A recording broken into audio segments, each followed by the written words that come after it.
This podcast is brought to you by our amazing Anime Addicts community. We love you guys so much. Happy holidays to everybody. If you want to help out the podcast, if you enjoyed this episode, you can go to our website, AAAPodcast.com. Hit that join button. You'll get all the extra content. We just did I would say, a very energetic Hobby Addicts. And after the podcast today, we're going to do a hentai episode. Where we're going to talk about... We're going to find out if hentai is the number one searched term on Pornhub for the 43rd year in a row. Yes, before hentai was even invented, it was number one. So you can go there. You can also go to patreon.com if you want to help out the show. We do appreciate it. We love all of you. And we hope you enjoy this episode. And now let's get it started. Get ready! You're about to listen to the Anime Addicts Anonymous Podcast. Make your anime addiction worse at AAAPodcast.com. And now, here are your anime addicts.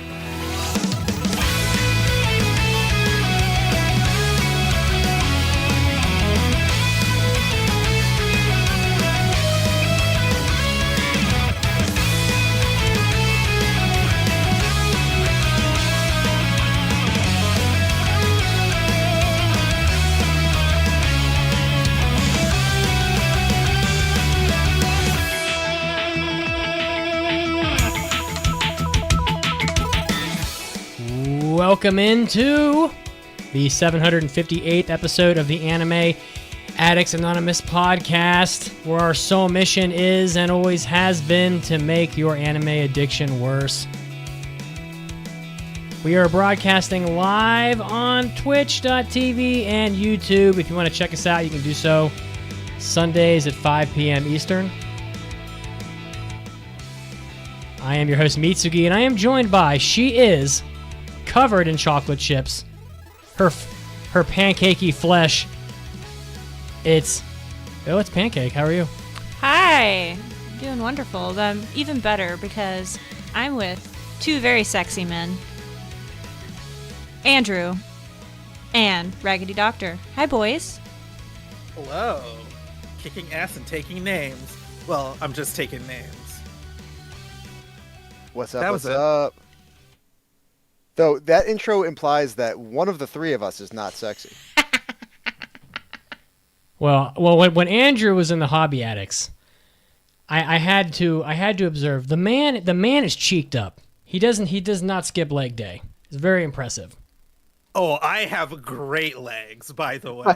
Like I am proud of my legs. You are fucking cheeked the fuck Cake up. by the ocean. Yes. Cake by the ocean. Oh, yes. I also have a really nice ass, but I already knew that. Also, Just thank saying. you. It's nice to hear it. It's still nice to hear it, though. Thank you. All right, everybody. We have an absolutely ridiculously packed episode today. Unbelievable. But first, if you want to follow us on social media, you can do so on X. We're on TikTok. We're on Facebook. You can find us pretty much anywhere. We're on Discord. You can go to our very special Discord link, AAADiscord.com. Take you right to the Discord and the merchandise store, which I'm told is backed up. There's just too many orders. But if you want to get some of these hot piping items, AAAshop.info. Don't let Caroline down. Okay, she makes all these items by hand. Unbelievable. That's why she's not on. We have her in the basement working on them right now. That's true. She's locked up. She's working her to the bone. My fingers hurt. Oh, well, now your back's going to hurt because you just pulled landscaping duty. All right, on the episode today, we are going to do the winter picks. You don't like eating dog shit? Whoa. Well, that was kind of appropriate. Interesting. Whoops. Okay.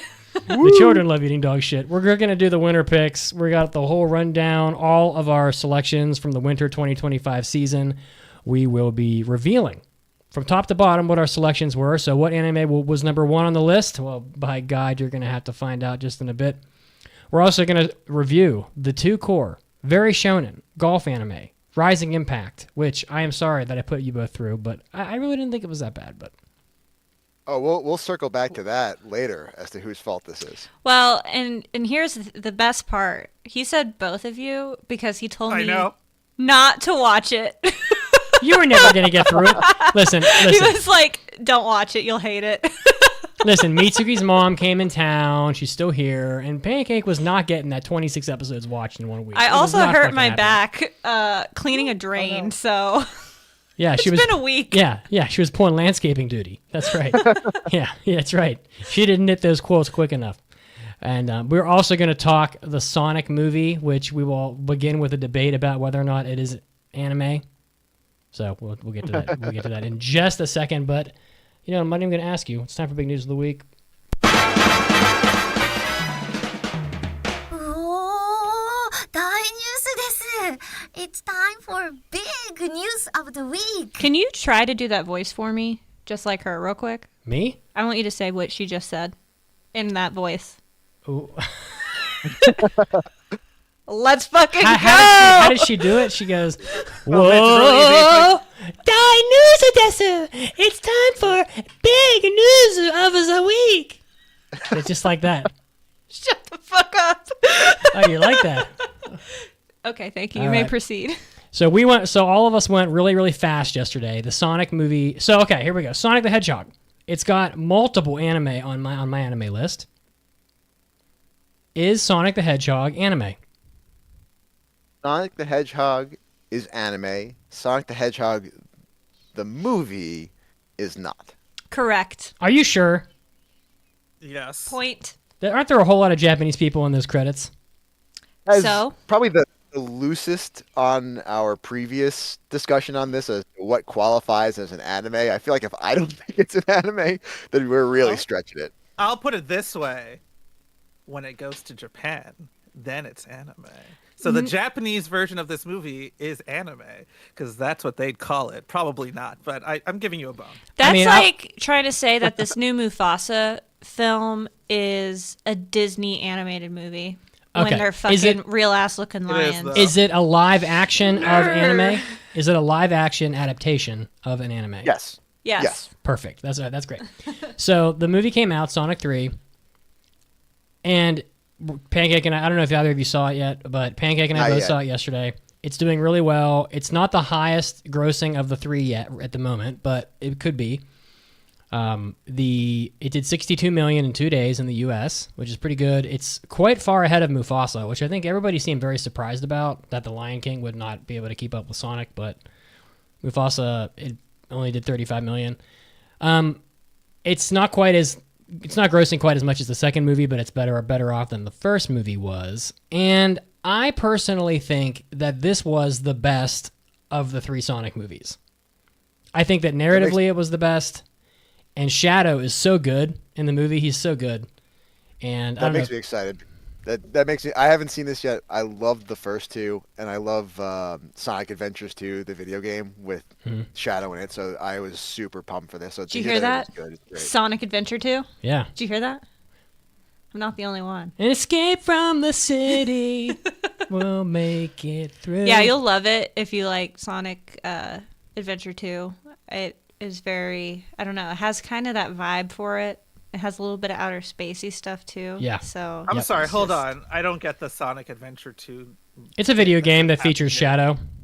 No, I get that, but there's a whole look there where Pancake looked at you, was like, see? He says Sonic Adventure 2. Let's unpack that for a second, because I don't get the joke. Couples I don't therapy. get the joke. Let's go. Oh, you don't you don't understand? He's never played Sonic Adventure 2, and it is What? the best one. It came out on. It's I mean, so I've never. good. It's so good. Every time a Sonic game gets ported to the PlayStation, I play it, and I platinum it pretty much too. But they just haven't brought Sonic Adventure over. I never had it on GameCube. We weren't a big GameCube household. We maybe had 10 GameCube games, and that was about it. So Well, the GameCube was the first console. My parents would not allow me to have video games because I was Boo. a chick. But my Oh, little I feel brother, so old now. my little brother, that was his first console he got for Christmas, and that was the game that came with it. So we played a fuck ton of Sonic Oh, that's so Adventure cute. 2. Wait, so Mitz, you're unaware of the greatness that is the song Live Yes. and Learn. No, Live and Learn. Yeah, I know it. No, he knows the song because I have a Sonic playlist on my phone for him. Okay. at least. So, and in any event, so regardless, and the Sonic Generations and Shadow Generations game just came out, and they've got like half the levels from Sonic Adventure 2 in there anyway. So, but did you think it was the best of the three? I wholeheartedly agree. I think it was definitely the strongest one. Let me put it like this. If you go on Rotten Tomatoes, it has a 98% by the viewers, and it has a 90 or something like that from the critics. I mean, pretty much universally, everyone thinks this movie's great.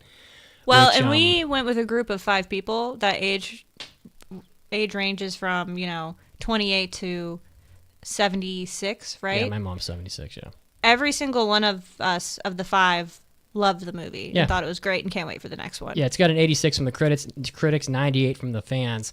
And I'm very excited about this because as a big Sonic fan that was around before anybody cared about Sonic, when it was just a game on the Sega, this is laying the groundwork for 20 more years of Sonic. They are now grabbing. So like our one friend she was super excited that it was good because her like little cousins or nephews or whatever. Her brothers, they love Sonic and they're like way younger, right?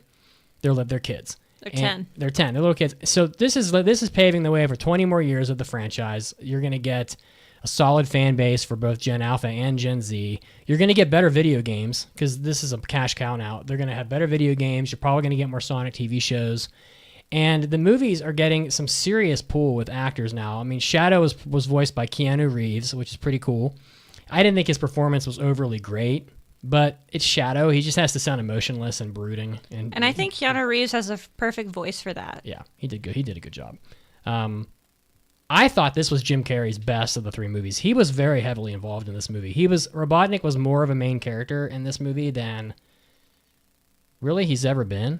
And Jim Carrey had a couple really funny, like goofy scenes that he just nailed. It was really good. He's like Robotnik times 2 in this movie, right? Yeah, yes. Yep. Yep. He's and they have the best fourth wall break I've seen in a long time in this movie. Oh yeah. Yeah, what does he say? Oh, we shouldn't spoil it. Yeah, I'm not going to spoil anything. Go watch it. You'll enjoy it. Your whole family will enjoy it. Yeah, I think this movie was very consistent in tone with the other ones too. You still get a lot of your silly humor that's been mostly like puns and Sonic acting goofy. Some actual better than probably the action was better in this movie than the prior two, I think.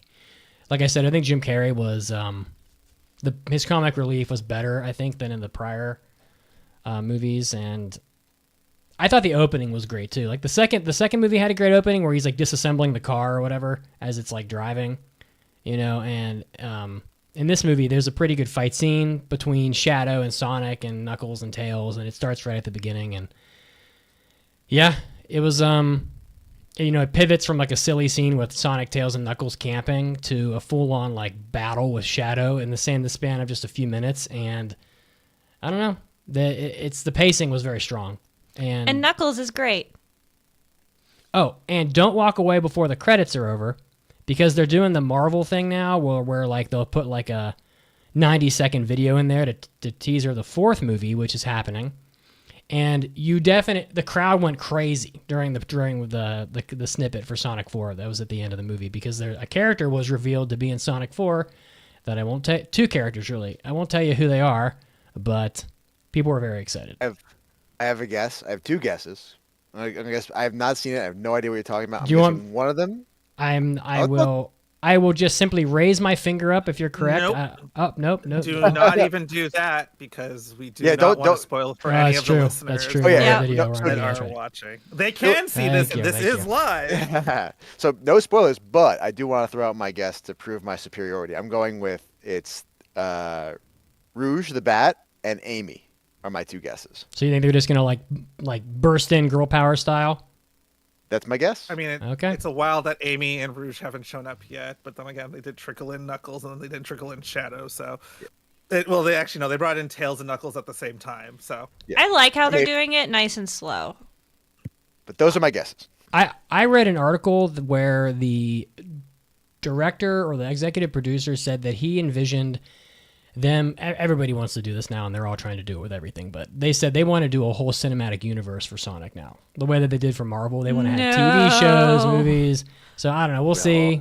They're not making that kind of money off of these, but They're estimating that the movie will make up to $400 million in the U.S. That's what they're saying, which could put it near $1 billion globally. I don't think it's going to hit Mario movie numbers, but it could be a pretty impressive movie profit wise because it was only $122 million to make. So. Oh, it's definitely going to be profitable, and the only thing that's going to prevent it from making tons of money is that there's actually a bunch of pretty decent to good movies out at the same time as it now. Right. With Mufasa, Wicked, Gladiator. So it's not going to it's not like they released it in February and there's nothing and it's just going to make all the money. But yeah, anyway, moving on, I assume. All right, yeah, Raggedy. Over to you, Raggedy. Woo, so speaking of money and people who are losing lots of money, probably, despite what they're claiming is Crunchyroll. So Crunchyroll is having more and more problems. I feel like every time they're in the news, we just keep seeing more problems. So Bloomberg put a very interesting expose. They interviewed 18 current and former employees from Crunchyroll anonymously to get, I guess, more of their real opinions. So Sony did buy Crunchyroll for $1.2 billion back in 2021, and supposedly, right, looks like a success. They've tripled to 15 million subscribers. But if you talk to Wait a second. Can we stop there real quick? I don't want to interrupt you, Sure. but I do kind of want to because it's important. Go for it. You just said they bought it for $1.2 billion in 2021, and they have tripled the subscribers since then. Yes. That's fucking insane. That means Crunchyroll had no fucking clue what they were doing before prior to getting bought. That was pretty obvious. There was that much more money to be had. God, Sony, man, they just absolutely made out like a bandit. Holy shit.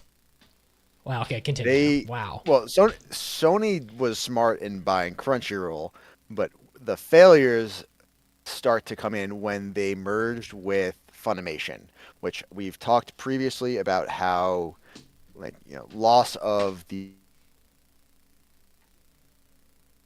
digital copies of things and loss of these shows when they merged, and they just didn't re-up them, things like that. And something interesting I found in this article was that the Crunchyroll employees were very explicitly anime fans. For those who somehow don't know, Crunchyroll originally was a pirate site back in 2006, right? It was a very anime fan-driven site. Is that not common knowledge? I did not know that, actually.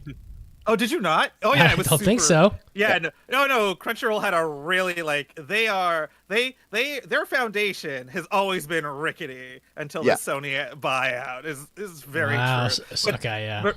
But Raggedy is correct. So just to hop in here a second. So I was at one of the anime conventions. One of their people that go to anime conventions was talking about just in general the work ethic at Crunchyroll, and it is really a fan-driven business. So essentially, one of the things that she was saying to the panel was that one guy basically was a user of Crunchyroll, and he hated how one of the things was working, so he just on his weekend recoded one of the one of the things just to make the whole viewing experience better for himself, and then just pushed it into production and it for the rest of everybody. That's the kind of people we're dealing with, which doesn't always make for the quote unquote best business people in terms of profits, but I think in terms of there's always some goodwill there, but they are not the best business people if we're being honest. Anyway, Raggedy, please continue. Well, but I guess jumping off of that, right, one of the quotes from the article was that the Crunchyroll employees used to joke, at least we don't work at Funimation, because Funimation had more of a reputation for not being as good of a workplace. And it sounds like after the merger, some of the worst things from both companies have been what's merged together. Oh, are you going to share? Well, you have to. That's his news. Give me the fucking tea. Well, so for example, the executives. So right now, the Crunchyroll executives that were there before the merger are gone. Chief Executive Officer Colin Decker, General Manager Joanne Wage, however you say that name. They left a few months after the merger. They've been replaced by the former leads of Funimation. Those executives write off a lot of anime as quote-unquote kids' cartoons. They're very resistant to hiring candidates who describe themselves as fans. So basically the people who made up the Crunchyroll work base is gone. And they're... What? vision for the future of anime is proven to be not the best, right? So I talked about how they tripled. Well, they've talked about how they've tripled their subscriber base, right, to 15. They're looking at 25 by 25. They want 25 million subscribers by the end of 2025. It's looking like they're going to fall short of this, and it's because they just picked a catchy number to be ad savvy. There's no real reason why they think they should get this.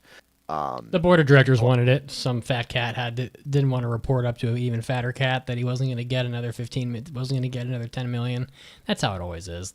He'll apologize. He'll apologize later when they don't make it. Blah blah blah blah. Well, and to kind of delve into some of the things they've done to try to do this that have been proven to be not the smartest moves. So they've been trying to expand more into India, but the way they've been doing this is by charging $1 a month for their service, which has not, economically does not make a lot of sense. And then when you look at the market in India, you need to dub in 3 different languages to. It's Hindi, Telugu, and Tamil, I think, were the 3 that they were doing. So that's a lot of extra cost with not a lot of return. Are those languages all widely spoken in India? India has tons of languages, depending on the region or even the town you're from. Most people in India know Hindi, but the other 2, I can't. So why not just do Hindi then? Because then you can do Hindi, and most people will know it, but there are some people, very few, that don't know Hindi. Well, okay, so what? So again, part of the problem is that they're not thinking through this business decision. They're paying for dubbing for these extra languages under a service that they're undercharging for, and that's only one of the things. Well, that's I would actually dub as a failure. So the undercharging thing in other countries is not actually technically bad business practice. That's actually a very common one. So like games will cost different prices, which is why there's region blocking for buying certain things, right? But sure. like Steam games that cost like $50 here are probably like $20 in India, but that's like meeting their base where it's at. The dubbing in extra language is probably not necessary. If they kept it to 1, they could probably save some money, but you're showing a pattern of like misappropriations. Continue. Yes, exactly. Probably the biggest problem, the 2 biggest problems. One is actually, I'm saying I have 3. One is the failed foray into online gaming. So last month, of all of the games that Crunchyroll has sponsored, except for one of them, the rest have brought in less than $5,000 each. Oh my god! It's been an abject disaster. failure. One of the more popular ones, Princess Connect Redive, has been shut down. They had One Punch Man World, which would have been a really smart push to get people to be interested in Crunchyroll, except for the fact that they lost the rights to Season 3 for One Punch Man to High Dive. To Hulu, not High Dive, to Hulu. So, you put all this money into this game, you lose the connection to the anime, and then they, again, stop updating it, stop putting things into it. So that's the video game problem. Then you have the merchandise problem. So they bought Right Stuff, which is a merchandising retailer. Except the problem is Sony says, no ecchi stuff for your merchandise. You got to cut that shit out. For real? Yeah. So, Raggedy, what fuck? you're telling me They're a bunch of prudes. Is the 4th point on your list here for this ad read where it says some executives write off anime as kids' cartoons, they said, and resist hiring job candidates who describe themselves as fans. God. That is where the problem is. Oh, no, agreed. Well, actually, the bigger problem is, honestly, like, this is, and everything you're saying here is emblematic of the issue, is that Sony has bought Crunchyroll, Funimation, and Right Stuff, and has basically not taken the strengths of any of those companies to make an even better product. They've actually, so like, Crunchyroll, the Right Stuff store doesn't exist. Right Stuff had an entire merchandising infrastructure.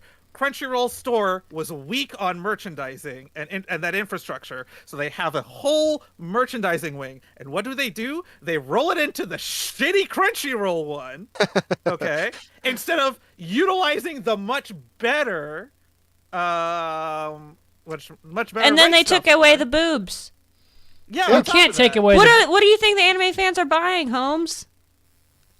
So, and then with Funimation, there's a lot of things that Funimation did. I couldn't tell you what it was, but at least UI-wise, was a much better UI in a lot of ways than the Crunchyroll UI. And they didn't take elements of that to make their streaming better. It's just like, they're like, well, Crunchyroll exists. And you know what? Crunchyroll is good enough. And it could have been so much better. Like, all of these mergers weren't like, oh no, it's the end of the anime industry, right? Like, these are all like, oh, that's actually pretty cool because now you can make this better. Oh, that's pretty cool. But they just didn't do it. And like you said, it goes back to those executives basically not understanding business. You know what? I don't want to catch a terrorism charge, so I will keep myself quiet. Oh, it's okay. I'll catch the charge. I'll lay the blame at someone because it was mentioned in the Bloomberg article, so it's not my fault for naming this person.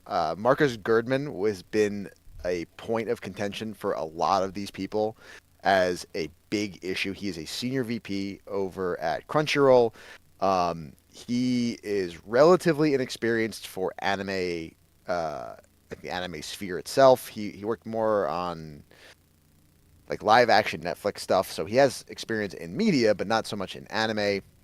And he specifically has apparently pissed off both Toei and Toho, which are huge pieces of the anime pie, right? Like he pissed off Toei at San Diego Comic-Con with how they did the One Piece display, which maybe it's petty, but you have to understand, again, where your bread's buttered a little bit, which makes sense now that Crunchyroll is paywalling some One Piece stuff, or how they, when Dandadan goes to Netflix as well as Crunchyroll, how they suddenly stop advertising Dandadan because they're being kind of petty about it.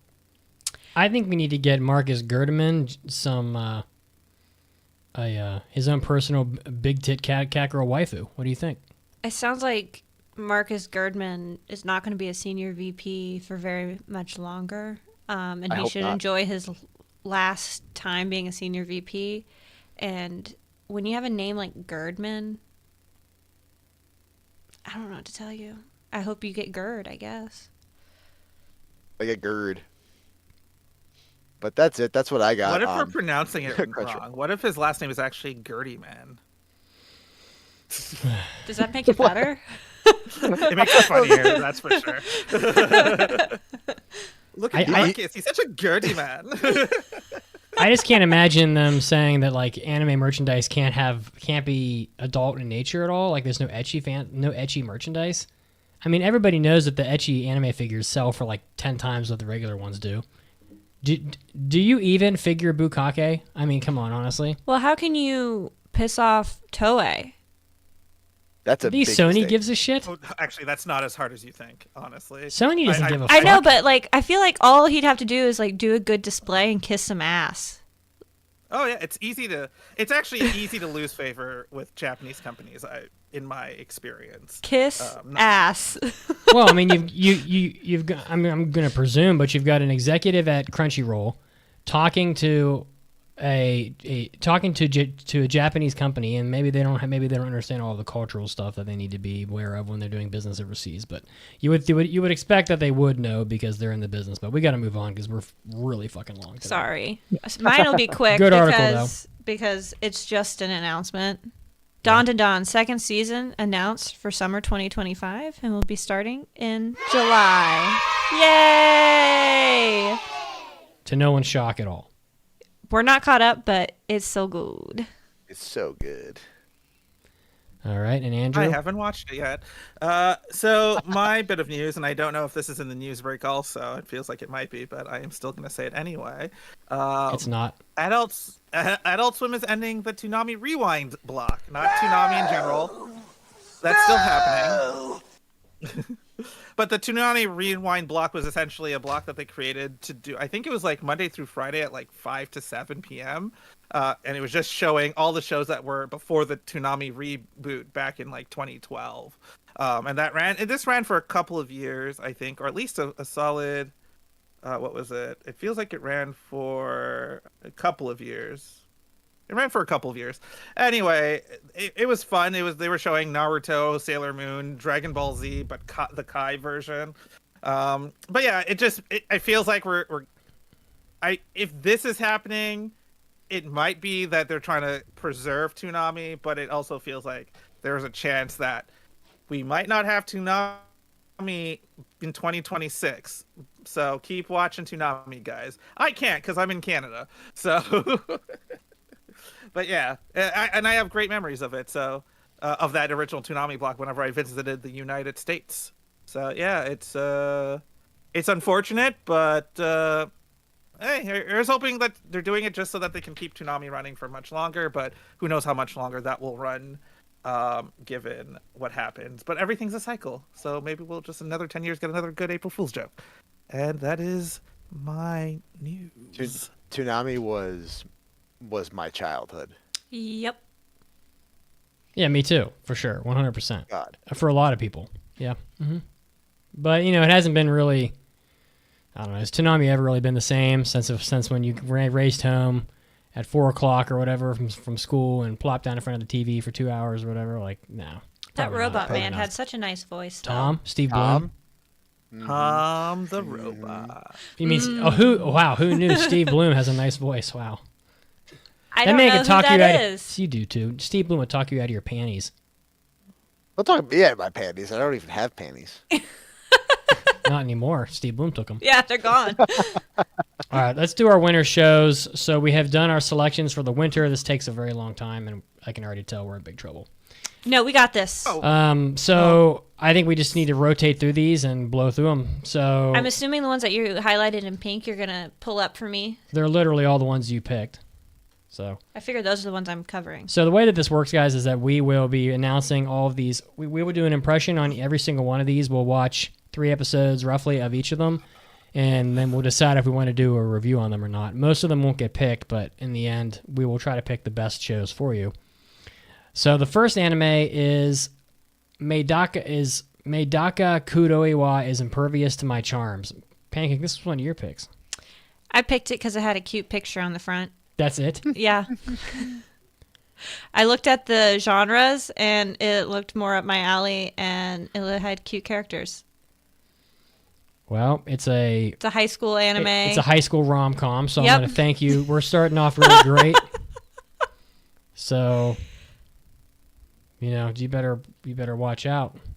So, yeah, that's You my... sleep in the same house as me, and I can do things to you while you're sleeping. I hope so.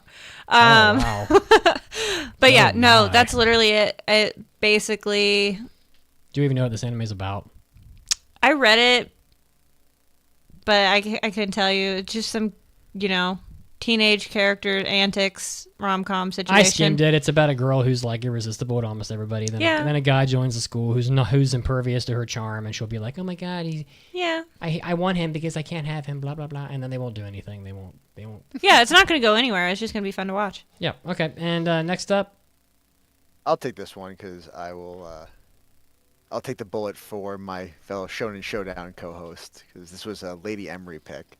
It's Bang Dream Ave Musica, which is just a spin-off for Bang Dream, focusing on one of the other bands. It's a girls band show doing girls band things. If you like this genre, you're probably super excited. If you're the rest of us, you're glad it's on the bottom of the list and will probably be voted off. probably. So the next one here on the list is, so one thing you guys need to know is that when I picked my animes, here's what I did. First I filtered off all the rom-coms, and dramas pretty much. And then I picked all the ecchi shows first. So here we go. Giddy up. Someone's got to represent the ecchi. I mean, come on. So the daily life of a middle-aged online shopper in another world is the next selection. And I will say that this one was selected exclusively because the themes are harem and ecchi, so of course. And it's about an isekai, about a guy who goes to another world, and just as he's getting ready to die in some forest somewhere, he realizes that he has complete access to online shopping with a single click. Didn't we already see this anime? I don't think so. It's an isekai. You've seen this anime. No, but wasn't there one where this guy 40 could times. Amazon shit recently? There was a vending I machine think you're one. thinking of Sunny Boy with the girl who had the ability to Amazon stuff with her cats. No, he was Oh, it isekai, was the, and he like cooked food, Um, and he could order it online. maybe you're right. Like, Honestly, probably. What haven't they Maybe made an you're right. isekai out of yet? Well, but true. But in normal Mitsugi fashion, if you look at the cover, it's got several cat girls, black-haired so protagonist. a black-haired This protagonist, and a bunch of cat The girls. Fridgie. So Nobody yeah. is gonna vote for this. You're gonna be the single fails- vote. I'll vote for it. This fails the Fridgie misogyny isekai test. Nyo, nyo, nyo, nyo. One guy, only women. It's gonna be bad. Or great. All right, what's next here on the list? Oh my god, this has got to be an isekai. Look how long the title is. Andrew, you want to take this one? My mic isn't muted. Oh yeah, sure. I left my A rank party to help my former students reach the dungeon depths. This Oh, one wow. was picked by Mason. Why would he pick this? Mason. Because he had a He bad hate- role. That's he why. hates isekai. I'm surprised this was even on his list. It had to be pretty I- high on his list, honestly. It couldn't have been that far down.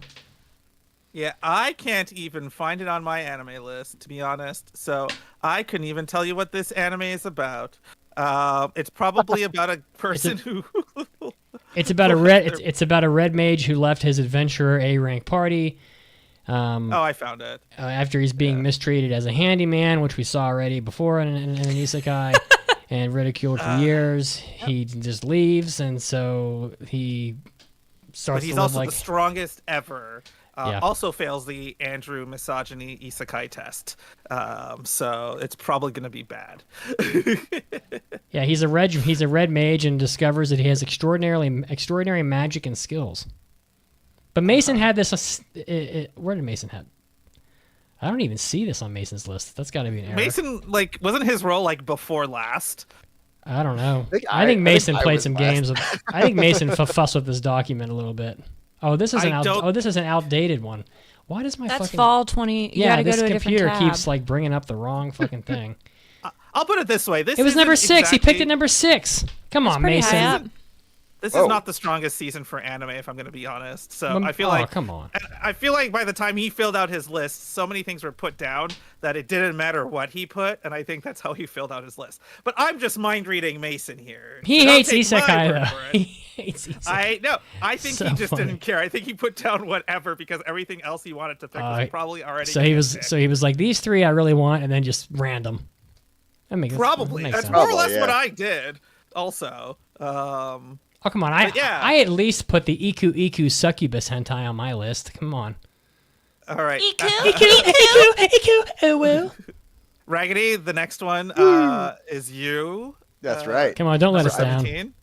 I picked Ameku MD. Doctor. you would. Oh, you would. That's right. That's right. Welcome to my world, bitches. I mean, so the synopsis for this is basically House. If anyone's seen House, right? It's mysterious diagnoses and medical problems with the added twist of there's also murder. So it's the Sherlock Holmes meets medicine, but a little more real than the previous versions that have been done over here with House MD. So no skateboarding? I didn't say that. Oh, okay. But I don't know. I'm excited for this one because it is definitely very different. The problem with this is going to be the problem with most mysteries. It's purely going to be based on the strength of the writing and the mystery, and it can only be as smart as the person who's writing it. And I'm hoping that they're real smart because if so, it'll be pretty good. It depends. Honestly, I think I disagree with that assessment. I think it depends on how good it can either depend on how good the mystery is or how good the characters are. I think if the characters are really good, it can offset what the mystery is. And if the mystery is really good, it can offset how bad a character is. But I find with mystery shows, because I think of it this way, Detective Conan, I'm not going to say he's a genius writer, but that guy has basically written the same murder, I feel like 100,000 times at this point, given how well Conan's been running. So... It depends on the characters. But I also this was, I think, high enough on my list. I was also interested in watching this because it felt like something different in the anime landscape, at least in regards to the rest of this season. All right. No, I mean, for sure. Andrew, well, you're up, I think, because this next one was yours. Is this next? Oh yeah, Tasokari Hotel. So basically my philosophy when I was picking anime for this list was that the anime that I wanted, which is later down on the list, was already like in most other people's top 2. So I said, screw it. I'll just pick random other anime just so we're not stuck with a whole bunch of sequels. And this is one of them, Tasokari Hotel. I think it's based off of a game, and it's sort of the vibes that the synopsis gave me was this was sort of like oh my god, what was that? Death Parade, but not exactly, but like Death Parade, but if it was set in a hotel that always is at twilight, this is a hotel that's always at basically it always looks like twilight all the time, and it feels like it's sort of like a liminal space between life and death. And apparently people are brought here and when they're taken to their rooms have objects that are linked to memories of their lifetime, and I think it's about people trying to remember who they are before they pass on. But I didn't get anything crazy. I didn't look at any PVs. The image looks like it doesn't tell you a whole lot either, but it looked like something different. It felt like maybe this might be like a Death Parade, but maybe a little bit more serious, which is weird to say. Or it could be just like another Death Parade, but with like a different aesthetic. And that's the hope I'm basing this off of, and what I'm looking forward to when I picked Tasokari Hotel. And it didn't look, and it wasn't an isekai that had just one dude with like 50 million women. So that helped. I don't know shit about fuck, but it does sound a little thematically like Habane Renmei, but we'll have to see. Next up. Oh boy, you have to say it. You have to say every single one of these. I'm highlighting them for you. Okay. So many of them. 100 Girlfriends Who Really, Really, Really, Really, Really Love You Season 2, which is just the second season. Which is just season 2 of Gotta Catch 'Em All girlfriend style. Love to see it.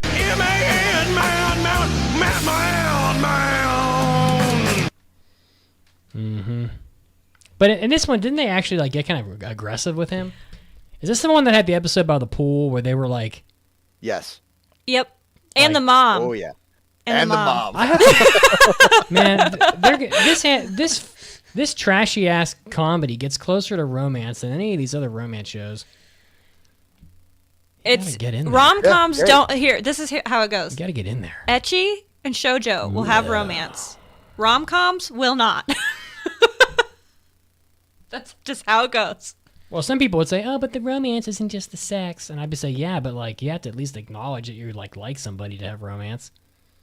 Oh, in the chat, somebody said, "I'd hate to see that Valentine's restaurant bill." Fuck all of I that. don't even know what the hell you're talking about. Oh yeah, And also- 100 girlfriends, Yeah. yeah, the melting pot, 100 girlfriends, 20 grand. We also had somebody recognize your background, not as Chernobyl, Oh. Oh wow, that's But not nuclear as- fallout. but as Drum Island. There So you gold go. stars in the chat. Wow. Gold Very star. Good for you. We very got to change it up for nice. next time. It's got to stump them. All right, we're now on the second round of picks. We're almost there. Yeah. I guess we're not quite on the second round. So next one is Fate Strange Fake, which is another entry, another entry in the Fate series.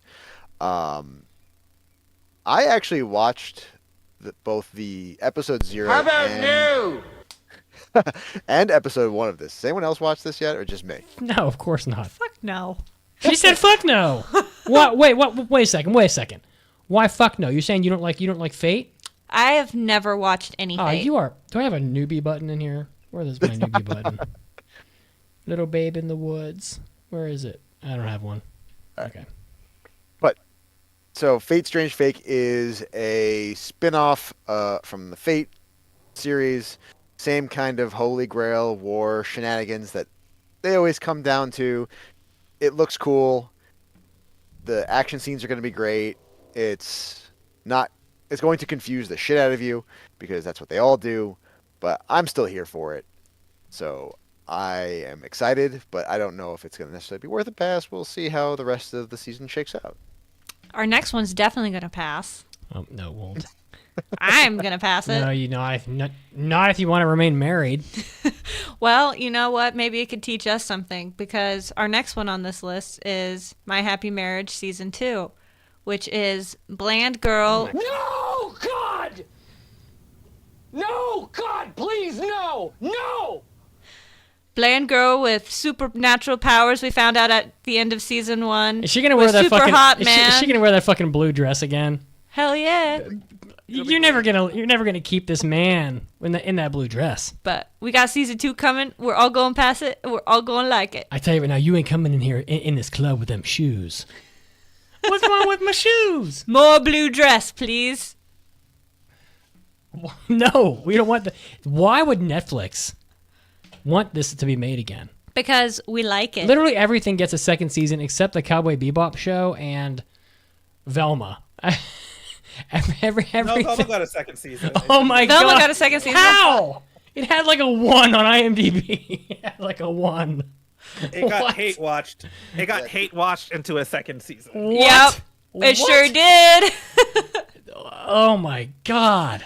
Oh, wait a second. Fuck that. Where's my fucking drop? Where's my drop? Yeah, thank you. God, if I listen, all I have to say is this: I am so glad now that I can kind of pick and choose what reviews I want to do because there are so many anime on this fucking list. I don't want to come anywhere near. This is one of them. Oh, it's gonna pass. No, it's not gonna pass Because look, this anime sucks balls. Me, Emery, and Caroline, I You- think, are all slightly invested You in have the the story up taste? to this point. You have your taste. And You have yet, your taste. neither of you is there. It's neither of your picks. It's It's our actually boy good friend Otaku Cow. Hell yeah, he knows what's seen, up. I haven't seen a single Fate anime, but by God, my happy marriage is passing. The sequel. Well, This at is least when the we know which divorce four happens. People are going to be on that review, so Sure. I don't fucking have do. to watch it. Oh my God, Jesus, help me. All right, this one's actually yours, Pancake. That was supposed to be mine to do, but go ahead, you can do this one. And then after my happy marriage, Do you even know what you picked? yeah, this one Oh, is this about one you do ice know. skating. Oh God, Medalist. are we ever gonna get real Ice sports? dancing. Ice festival. dancing, ice Jesus. skating, about a dude who wanted to get in like figure skating, and then he's old and it's too late, and now he's like following his true solo skating dreams. What? Well, who's this like 6-year-old girl on the cover? I'm not sure. I haven't. Look at this. This is like They're not. giving me the weird vibes. It's his partner for figure skating. Your mic. Come closer to your mic, Raggedy. Sorry. Yeah, you sound far away. Sorry about that. Yeah, no, it's not. You still sound far away. That's weird.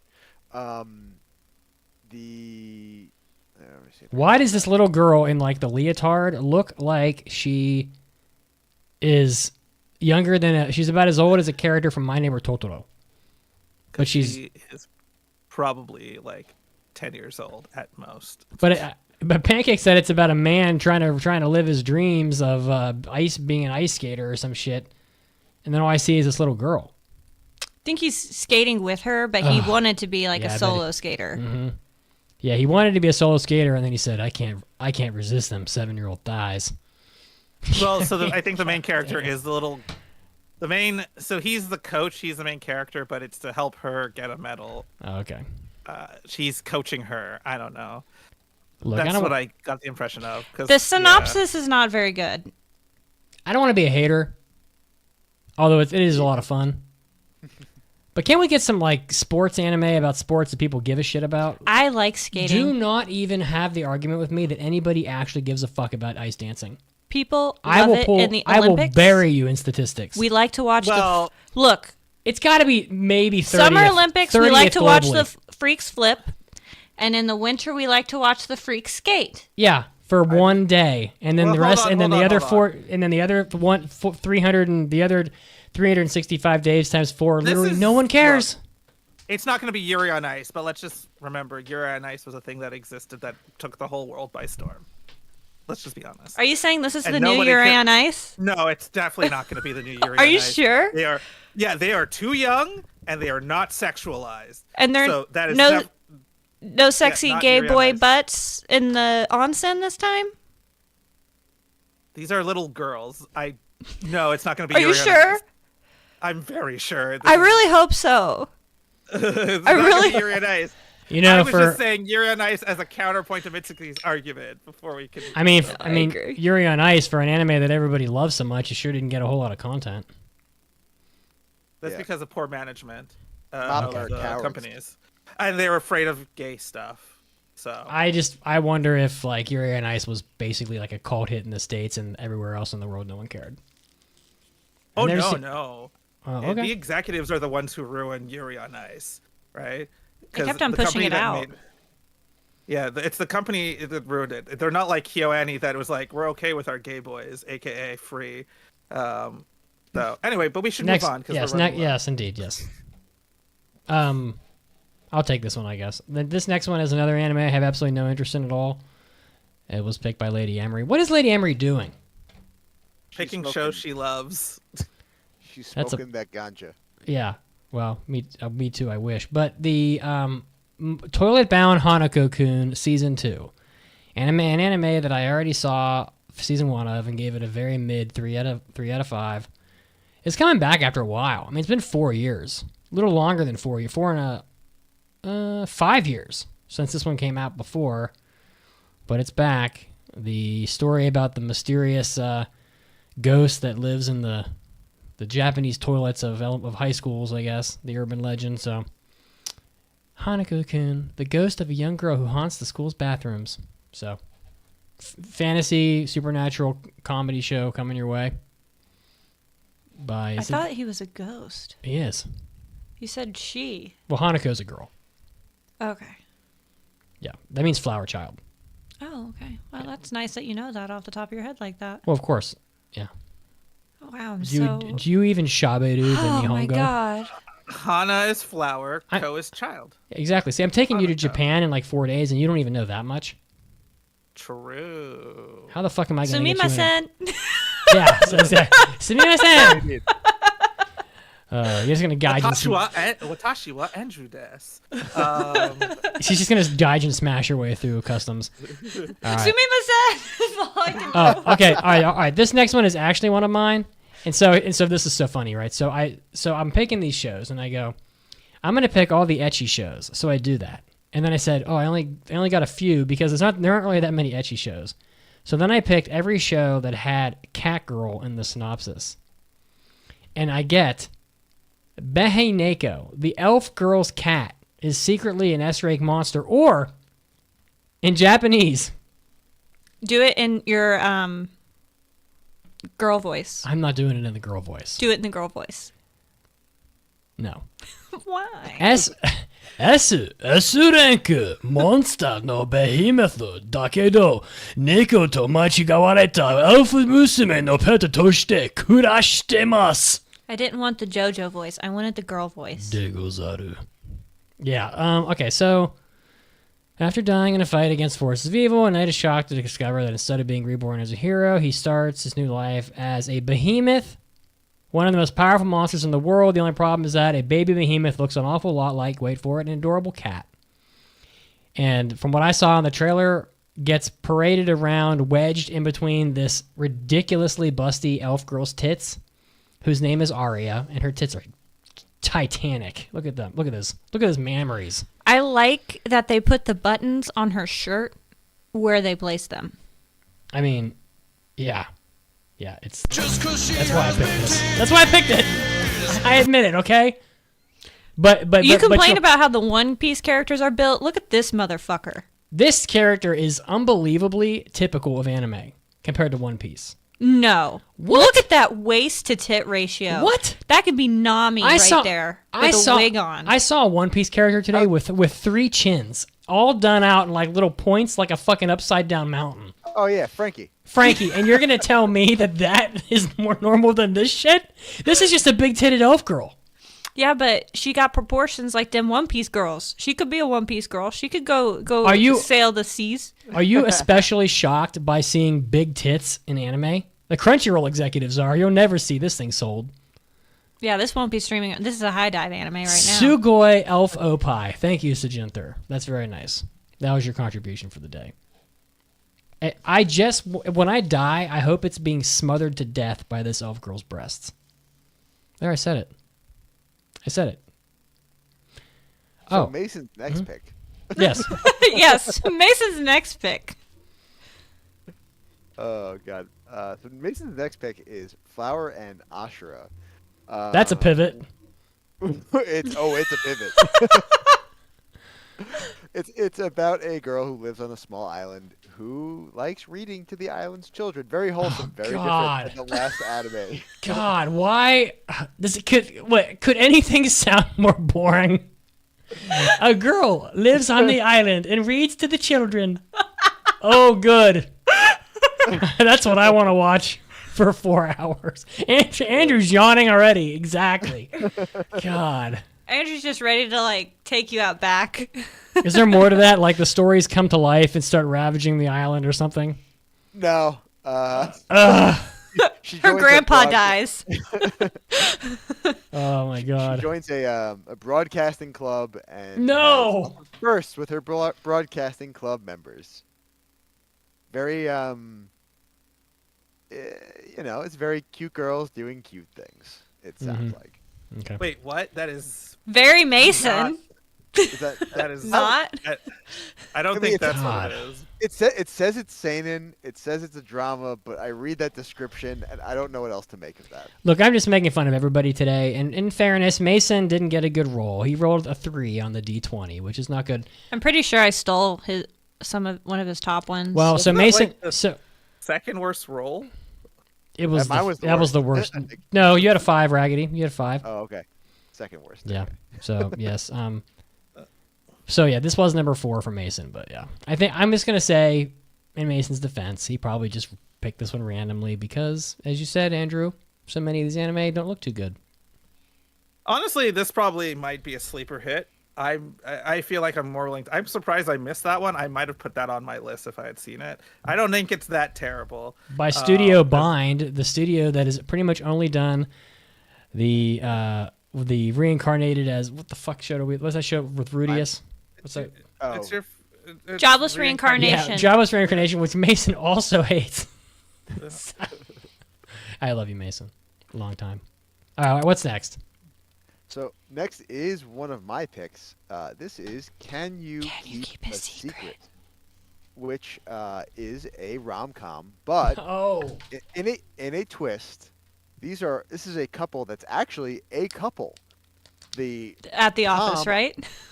That's right.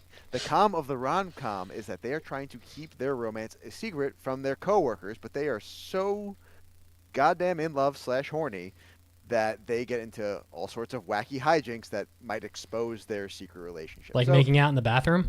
Why can't they just pound before they go into the office? Yeah, why not? They can't just pound it out. Then you wouldn't have a show. Let's be honest. They're not even going to probably kiss until season 2 or 3.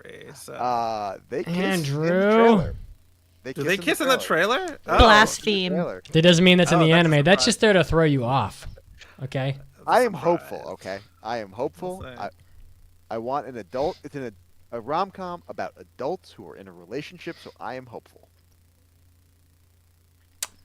I like that you're hopeful. All right.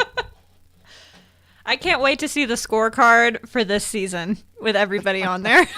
All right. Andrew, this one's yours. This next one.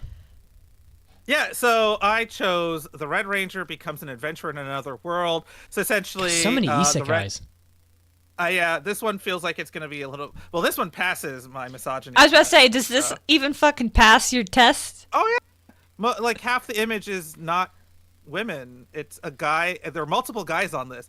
My misogyny test requires that there be at least one other dude on the poster. The bar is low.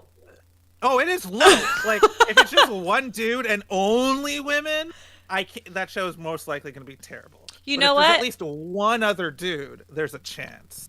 I'm going to subscribe to this rule, too. I like that rule. If there's at least 2 sausages at the party, we're good to go.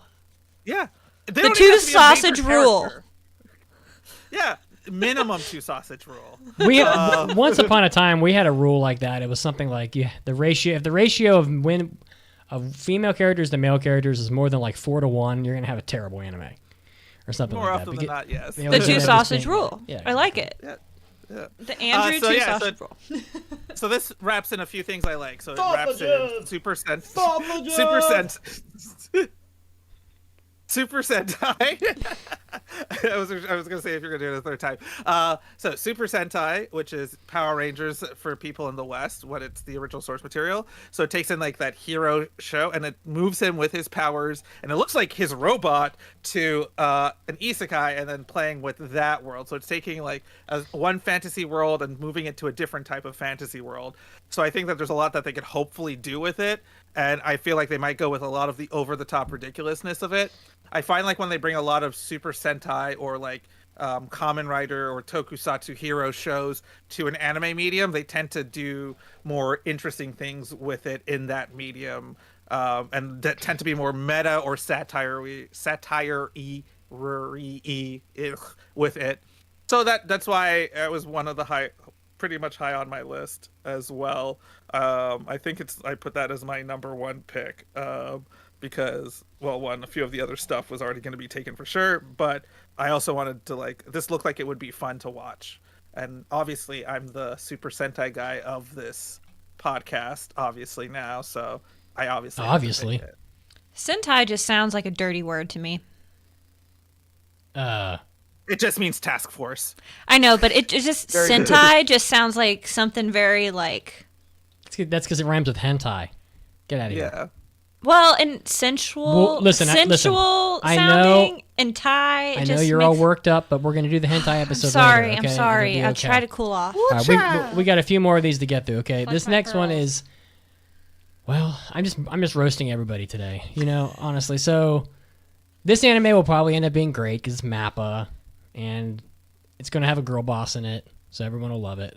But Caroline can't torture me anymore with shows that I want to watch because I'll just pick the ones I want to see. Zen Shu is a story about Natsuko, who starts her career as an animator and is just so amazing that she instantly becomes a director, which in Japan would literally never happen. And her first anime becomes a massive hit and social phenomenon. She becomes really rich, becoming genius, all this. And the next project is going to be a rom-com movie themed around her first love. It's probably going to be great. I mean, I don't know. It's a very artistic cover. It's Studio MAPPA.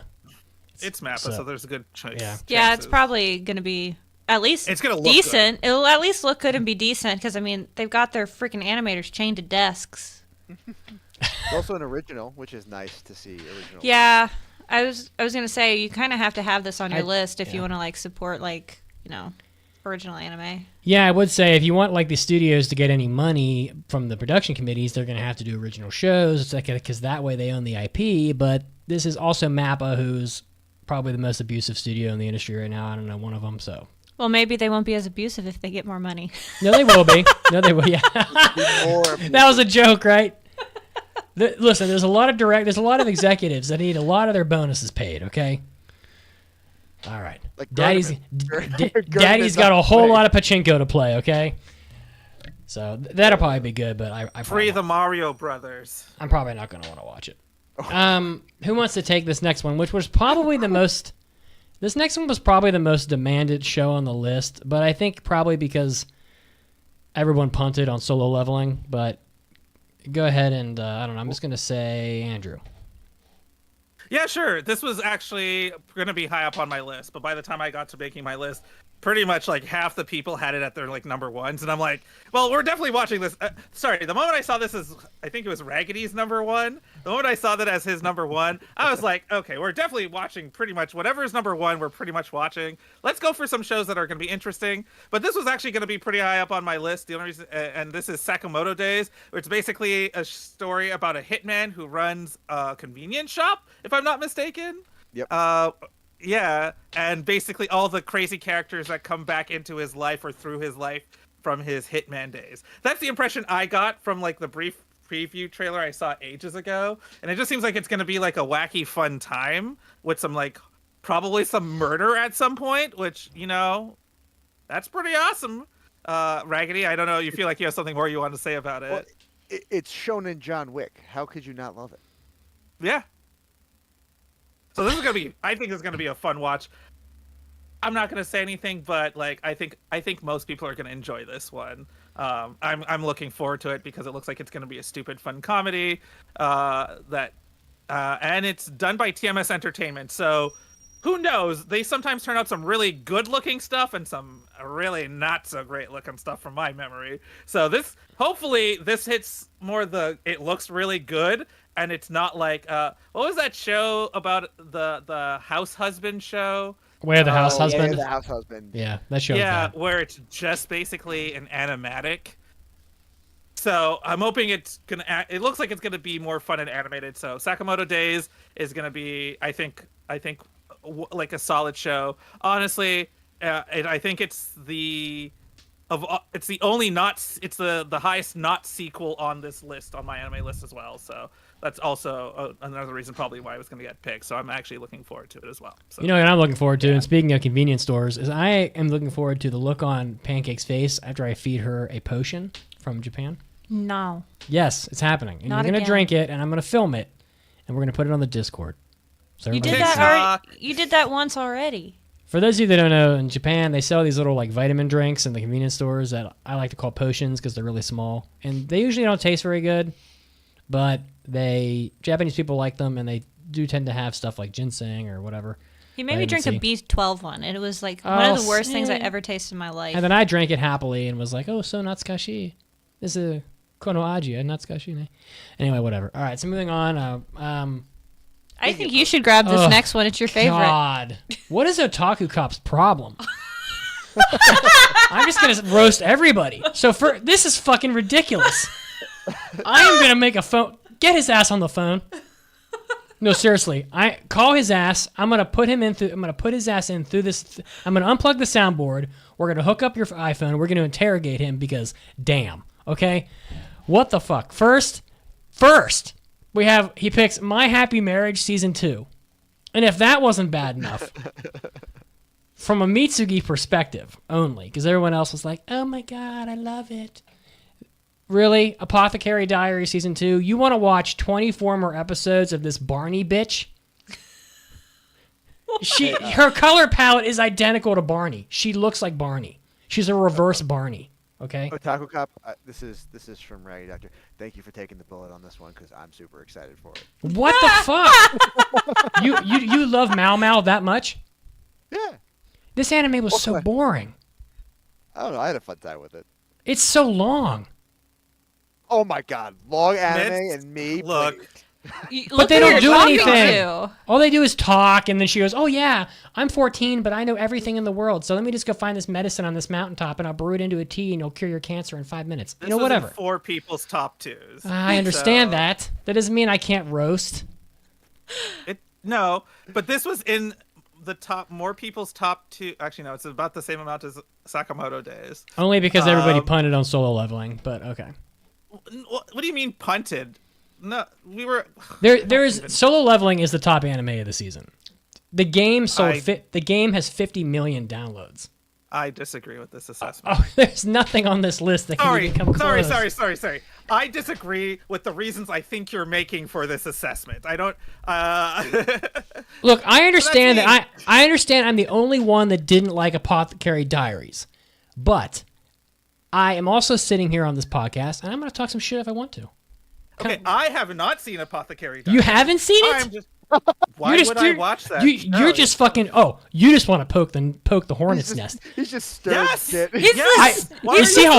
You see how fucking bald I am? I lost all my hair through rage, and I will unleash it upon you, brother. Let's go. And you know why I have this full luscious head of hair that isn't long because I cut it? It's because I'm a manipulative little bitch. What does that mean? Do you have secrets hidden in your hair? Is that what you're trying to say? Yes. Don't pull your glasses down on me while you say that. Pancake, this next one better be good. The next one is great because it's a shoujo called Honey Lemon Soda. And it's about a girl who was bullied in middle school because she froze up talking in front of people. And then she meets a boy and he pours juice on her. And he's got lemon-colored hair. And chaos ensues. Wait, what? It's a shoujo. This is what I heard. this boy pulls this girl's hair because he likes her. And then he goes, Yeah. "You're a smelly face." And he pours orange juice on her. And then that was all. What? It's a shoujo. Okay. Yeah, It's gonna be fun. It was high up on my list as well. Okay. I don't think it's gonna do anything innovative, but I think it's gonna be a fun, solid show. And we'll know pretty early on if the characters are fun characters, and if they're fun characters, that's pretty much gonna make the show a good watch. And it's JC staff, so it's gonna look pretty. It's gonna be pretty solid with the animation on top of that. Lit. So, I just want it to make me feel cozy in the evening, and I want to watch it, and watch these high schoolers fall in love. That's all I want. I have no problem with showing it. With not that anybody gives a fuck what I think, but I have no problem with shoujo. I mean, if it's good, it's good. We watched that show about the deaf girl, the Signs of Affection or whatever. It was fine. So to me, it's fine until it proves itself to not be. So I think My Happy Wedding is probably a shoujo too. I don't know. They'll pull that up and look at that. I'm not sure. And I thought, ooh, My Happy Wedding, like they're actually My gonna get Happy married. Marriage. Oh, whatever. They're a husband and wife. No, they're not. They're not married in that show. They didn't get married yet.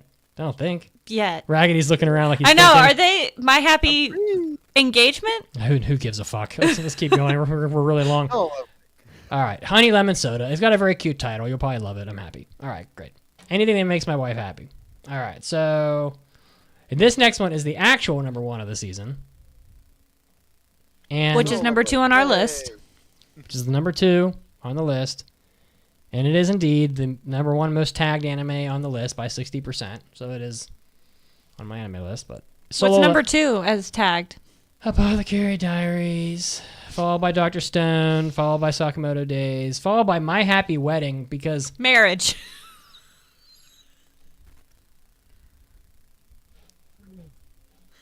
I am going to come across this gap. And so help me, I will hit you with my ring hand. Do it. All right, so Solo Leveling, we all know what this is. A Rise from the Shadow. So this is season 2 of Solo Leveling. I mean, I don't even know how to... Does it even need any pretense? I'm not going to read the synopsis.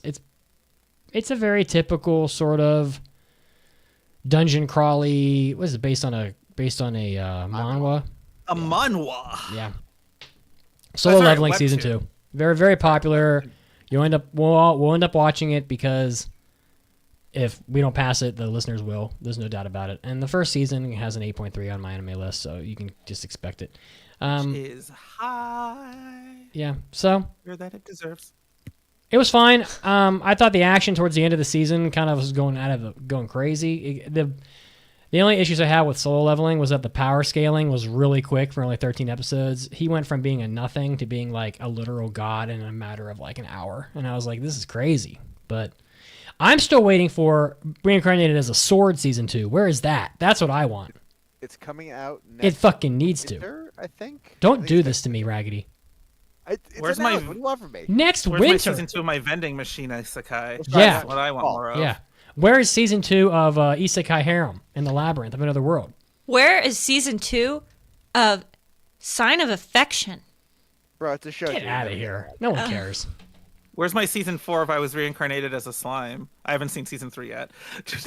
All right, and the number 1 anime of our picks list, courtesy of Mitsugi, who rolled a natural 20. Suck it. That's right. That's right.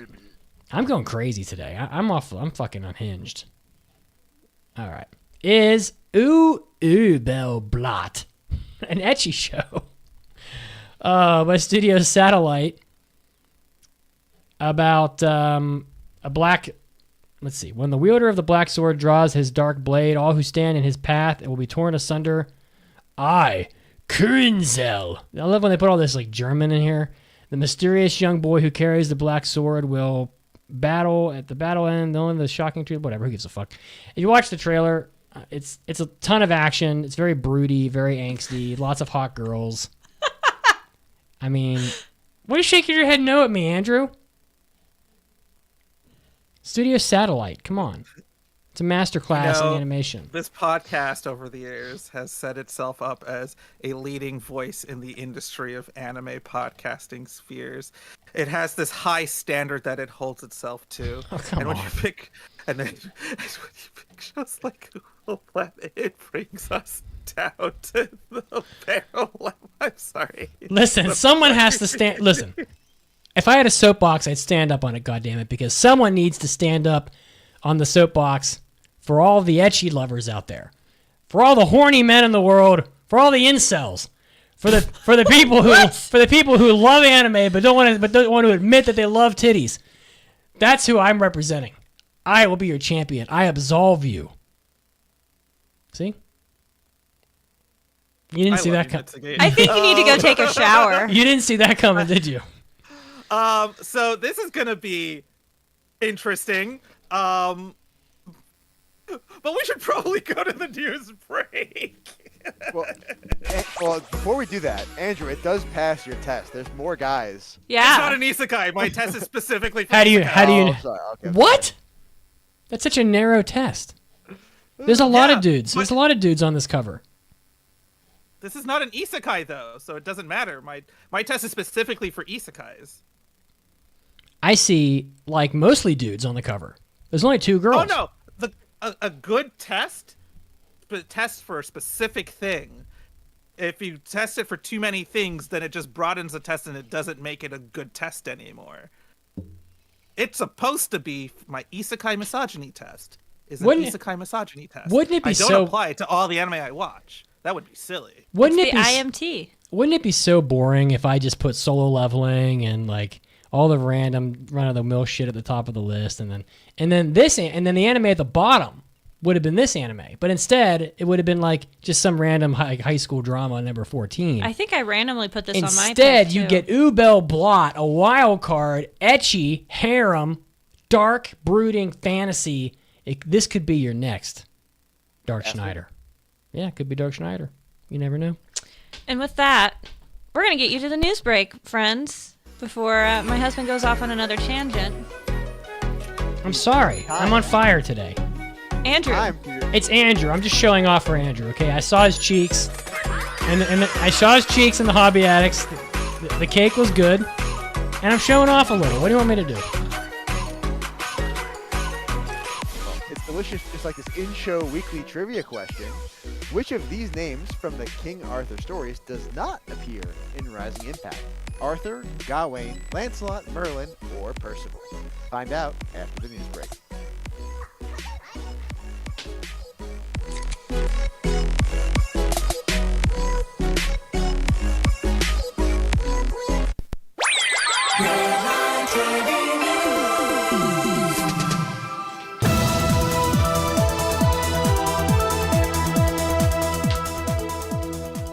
Hey, Anime Addicts, Mitsuki is here to bring you your anime news.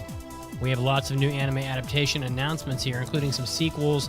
The second season of Ramna 1/2 is going to be getting a second season. It's already in production, apparently, according to Netflix.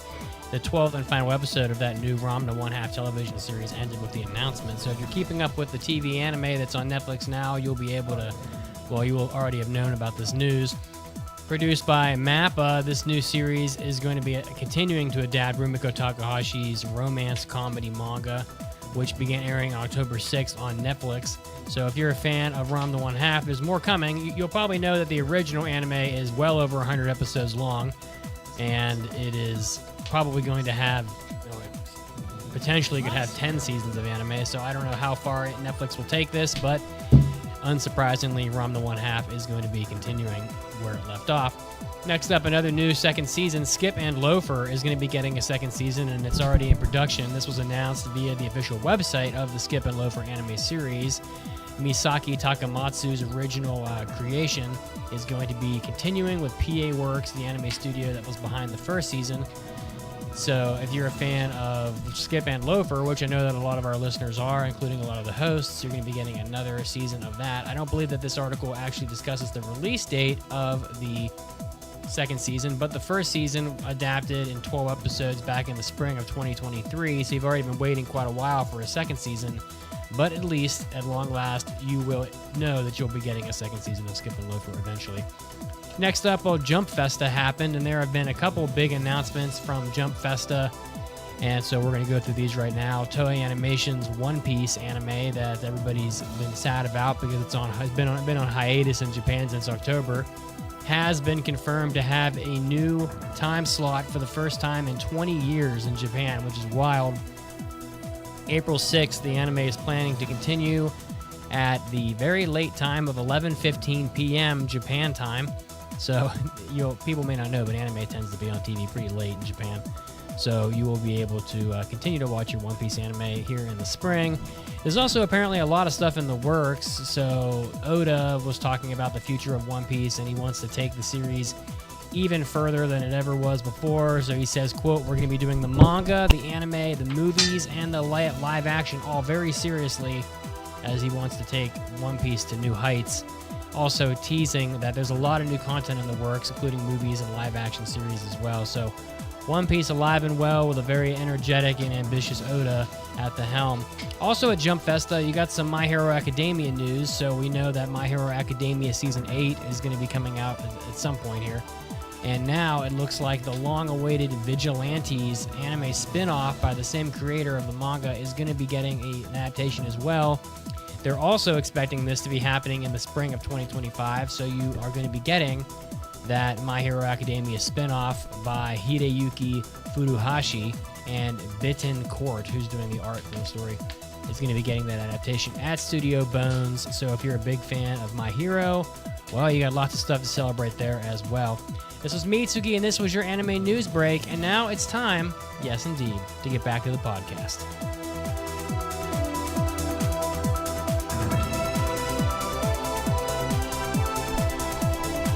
My friends are annoyed because they think I have forgotten their actual names. I just call them my senpais and kohais now. I threw a tennis ball at my cat. I was so caught up in the moment and thought maybe I could capture her, and then we could go on adventures together. I purchased a motorcycle just so I could pretend I was Onizuka. I answered the phone with Moshi Moshi. My poor cat. I may actually have a problem. It's time. It's time. It's time.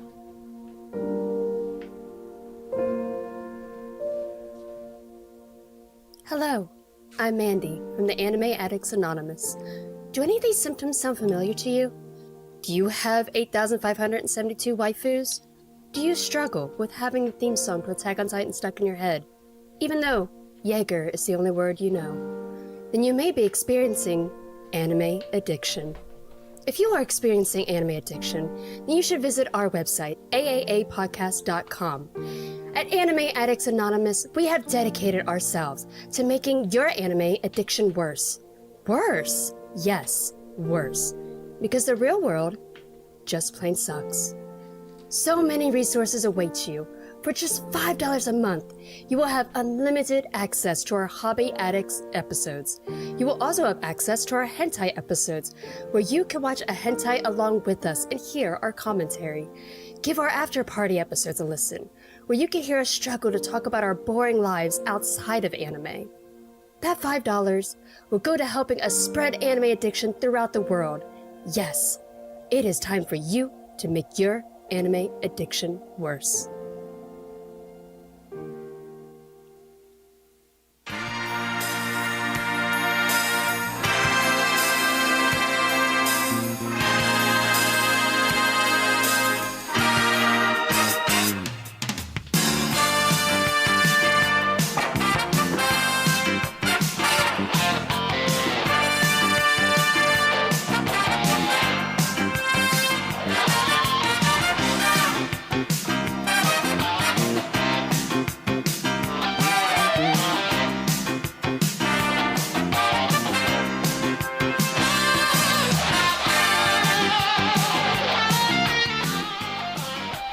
Welcome back to the podcast.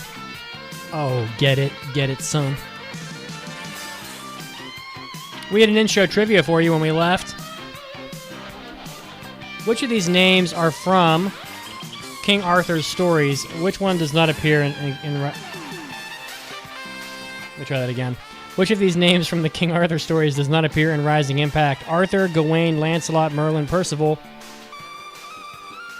Trick question, bitch. They're all in there. Oh, wow.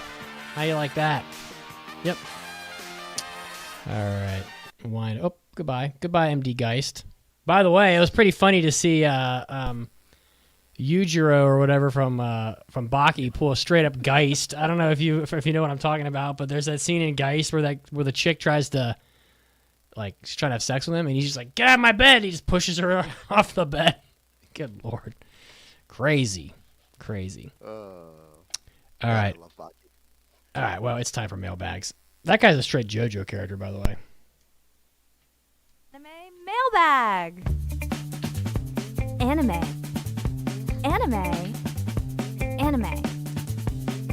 Mailbag. All right, if you want to leave a mailbag, it's AAAPodcast.com/mailbag. It's not real hard. Get in there, write a mailbag. We'll read it on the show. You can submit all sorts of stuff at that URL, so make sure you read through it. Make sure you just, and we want some hentai mailbags, too. I asked for them last time, didn't get very many, so it's like, nobody wants to talk about hentai. Okay. I listen.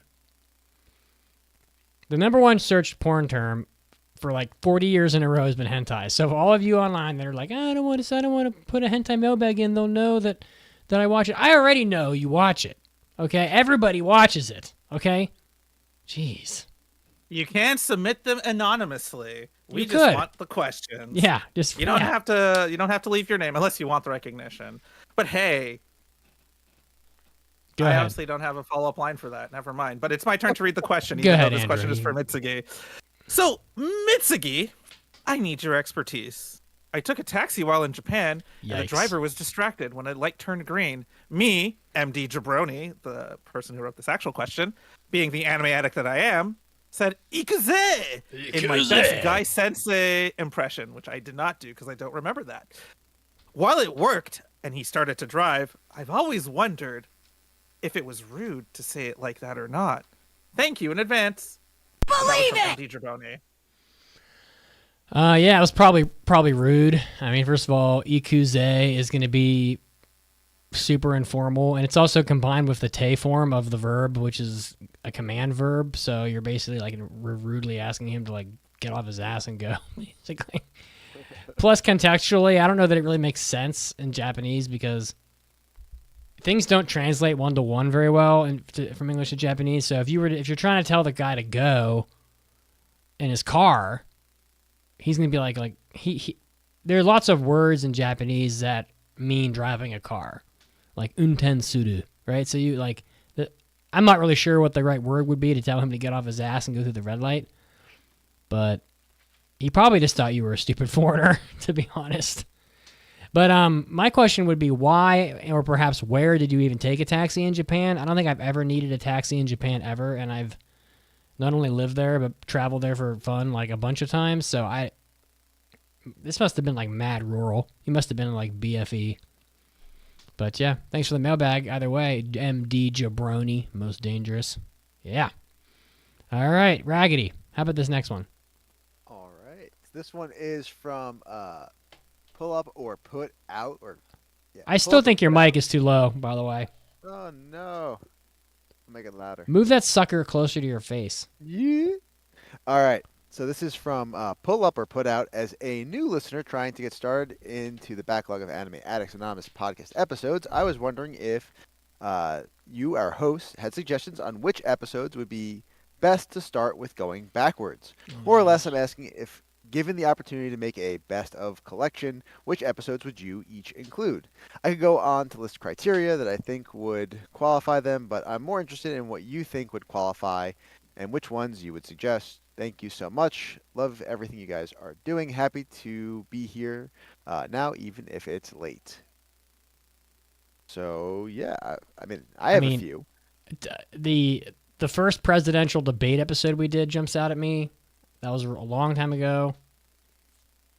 I think that some of the round the horn episodes have been good. Some of which Andrew was also on. Most of them, I think, actually. But yeah, I wanted to I ask think you all of guys. them.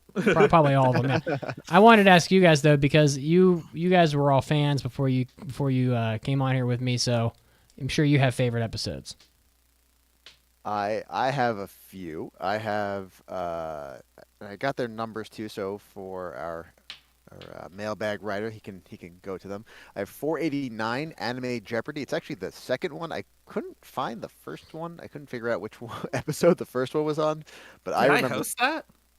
the second one was Icy Rose, maybe, or the first one was Icy Rose. I can't remember which, but they were both very good. If you can figure out which one the first one is, listen to that one too. Then there was the Ghibli Countdown on 570 and 571. 593 has the Dairy Queen shenanigans for Caroline, which was its own sort of organic craziness. What was that? She never had Dairy Queen before, so we ordered it for her. That was that one. That was a good one. How do you go through life never having Dairy Queen? It's wild, man. Wild. And then any of the anime Oscars or Razzie episodes are always a favorite. And then my I guess a personal one for me is episode 603 because that is a little bit of AAA history. It's my first appearance on the podcast, and also it's when Mitsugi and Pancake announced that they were engaged. How that's so fucking cute. Where's my aw drop? Come on, don't do this to me. There we go. So a few of my highlights. So yeah, fuck what Raggedy said. Don't listen to any of the themed episodes. They're like the worst. I'm kidding. Honestly, the themed episodes are fun episodes that you can pretty much watch at any point in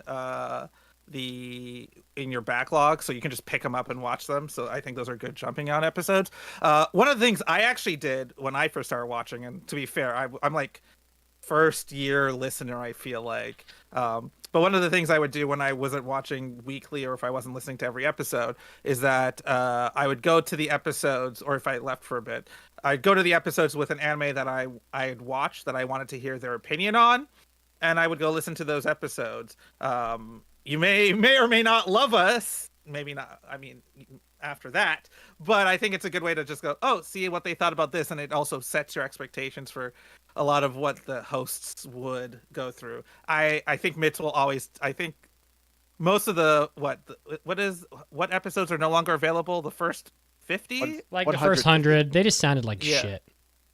Yeah. Well, they sound like shit now. I don't remember them sounding like bad when I listened to them back in the day. But they're on the website. But like, obviously by today's standards, the audio is definitely much more improved for sure. But yeah, so that's what I recommend. Find animes that you've watched and you just want to hear opinions on, and go to those episodes. You can go either just to the review, or you can listen to all the context around it. And I would say, like, distill your topics out that way and be more selective. I wouldn't go through the whole let's just watch everything, because that's not ideal. Feasible. And if you do go back and do, just not ideal.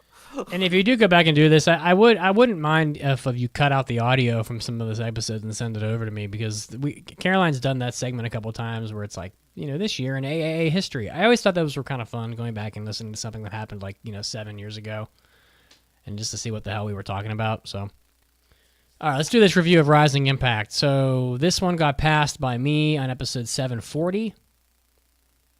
Which is not that long ago, to be honest. This is summer 2024 anime. It's on Netflix. I watched the dub, so I'm sure Raggedy watched the dub. I watched the dub.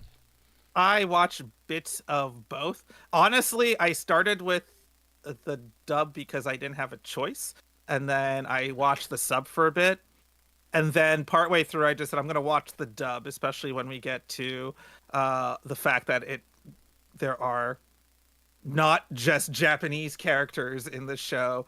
So hilarious. Yeah, we'll get to that. So let's see here. This anime is a Les Deuce anime, which Les Deuce, besides having a funny name, God, do they have anything that doesn't suck? Just see here. Maybe this.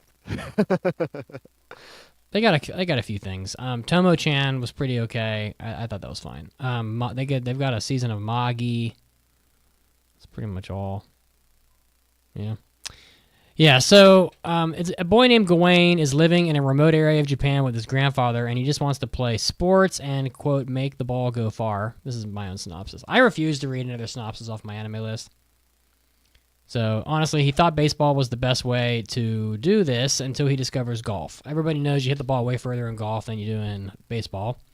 So he's instantly obsessed with golf and is a natural talent, so much so that he is invited to attend a prestigious golf academy, which I think is called Camelot Academy. It's been a while. It is called Camelot Academy, yes. Yeah, it's been quite a while since I saw this. From here, the show enters shonen territory pretty hard, featuring a lengthy golf tournament that is pretty typical of sports shows. You know, they power up, sort of. They get superpowers. You've got people chipping it in from like 300 yards. You know, stuff like that happens. So, but as to my recollection, most of the second half was just the golf tournament. Yes. So this is based on a manga. So I'm going to ask Raggedy first because he's the shonen addict. What were your expectations? Come on, let's hear it. Well, so as I alluded to earlier, I know you passed this, but you probably don't remember this. I am the reason that this even made it to your impressions list. You had because you were like, what about this one? Yes. I think there was a run of shows that I was like, what about this one? What about this one? And this was one of them. So I was expecting Kuroko no Golf. I wanted Kuroko no Golf. And this did not disappoint in that fact. It's very pure shonen for all the good and all the bad that comes with that. All right, Andrew, let us have it. Yeah, so basically, I'm gonna be honest. It's like, all right, we're watching Rising Impact. I'm like, you said golf. I'm like, ugh. You said 2 cores. I went, ugh. And you said Netflix, and I went, ugh. And you know what? It surprised me that I didn't hate this. I didn't actually hate this. It was a lot more interesting than I thought it was going to be. But for the most part, yeah, no, like I said, my expectations were just like, and I was like, huh. Jeez. I guess is the best way to put it. So yeah, nothing too crazy here. I didn't go in expecting to hate it, but I'm also like, I don't know how they're gonna make golf interesting, and a lot of those questions do still keep coming up as I watch the show, because it feels like there's like a heavy suspension of disbelief that I have to do with this show. But it's like a sliding scale. It's like, okay, I'm willing to go with you here. Okay, I guess I can go with it. And at some point I'm like, wow, I've literally just like said, fuck it, this show. I'm just gonna fuck it. You know what? You do you. And, you know, it wasn't the worst thing ever, so I was actually pretty happy about that. I recall that this was a pretty bad season. I don't think I expected much from this anime, honestly. I think it made it through just because I like sports. Probably that's probably the only reason. I thought the character designs were annoying to look at. I still think they're annoying. I don't think Gawain looks very good. I think he looked better when he goes like Ultra Instinct later on in the anime, but he just looks like a goofy little kid with like weird blushy spots on his cheeks. I hate when they draw it like that. So I didn't expect golf to be portrayed the way I wanted it to, because at this point we've already seen a few golf anime and none of them are especially true to the sport. So I didn't expect much here either, but we'll find out. So, Raggedy, what did you think of this show? Let's have a discussion. Did you like this anime?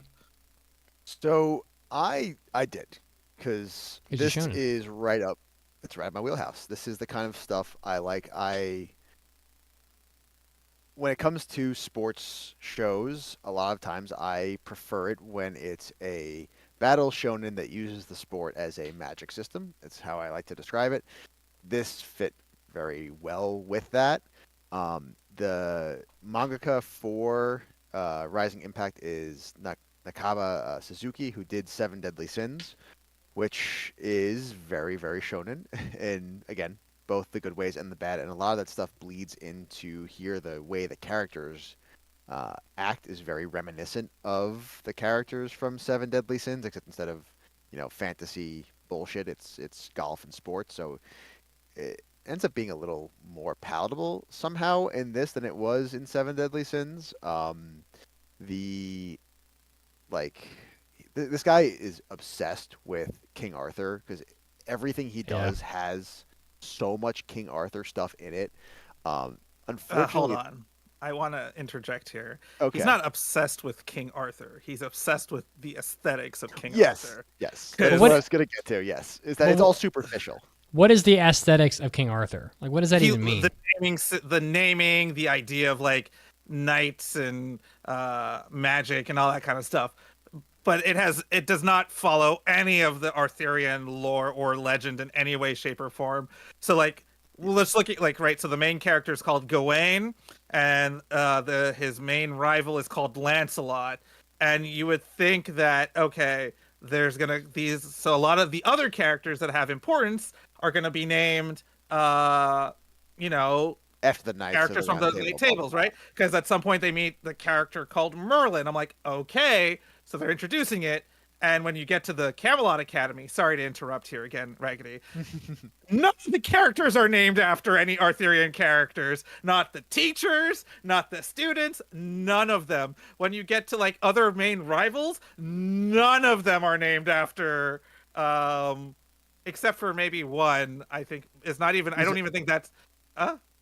Well, so there are a few. He does save it for like the big people, which makes sense. But the problem is it doesn't like follow who it's all set dressing is the point. Is that exactly. It's all superficial. I was hoping for a bit more with that, which he does not give us.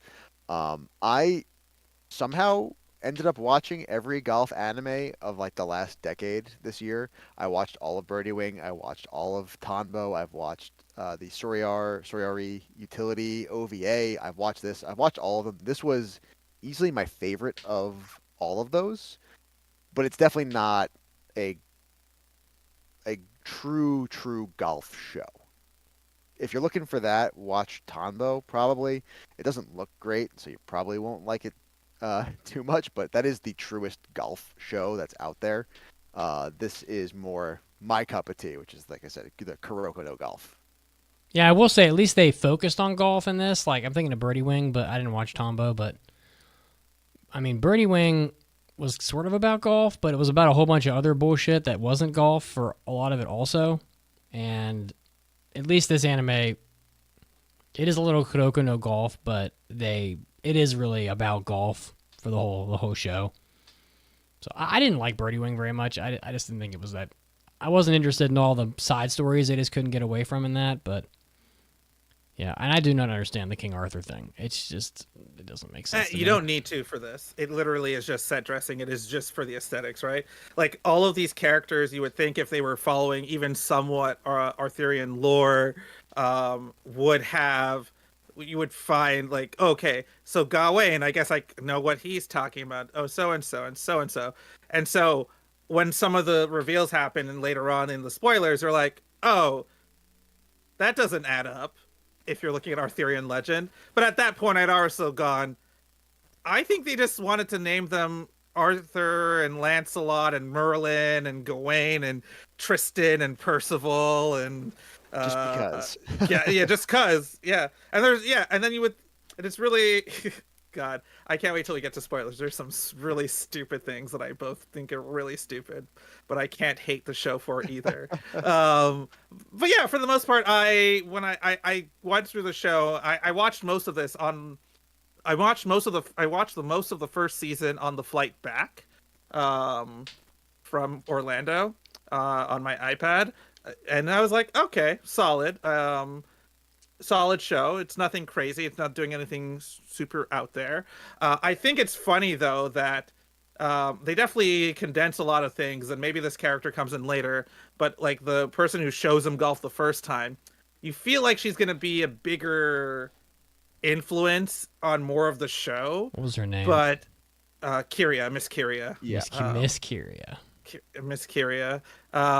We think she's going to be more influential. She's there in the first couple of episodes, and she's like sparsely there, and obviously the relationship is established, but it feels like it's supposed to be more of a more mentory kind of thing. But essentially after episode 4 or so, she sort of becomes like a background character. Yeah. I feel Very like quickly, yeah. Basically once he gets to Camelot Academy, which is pretty much like halfway through the show at the very latest.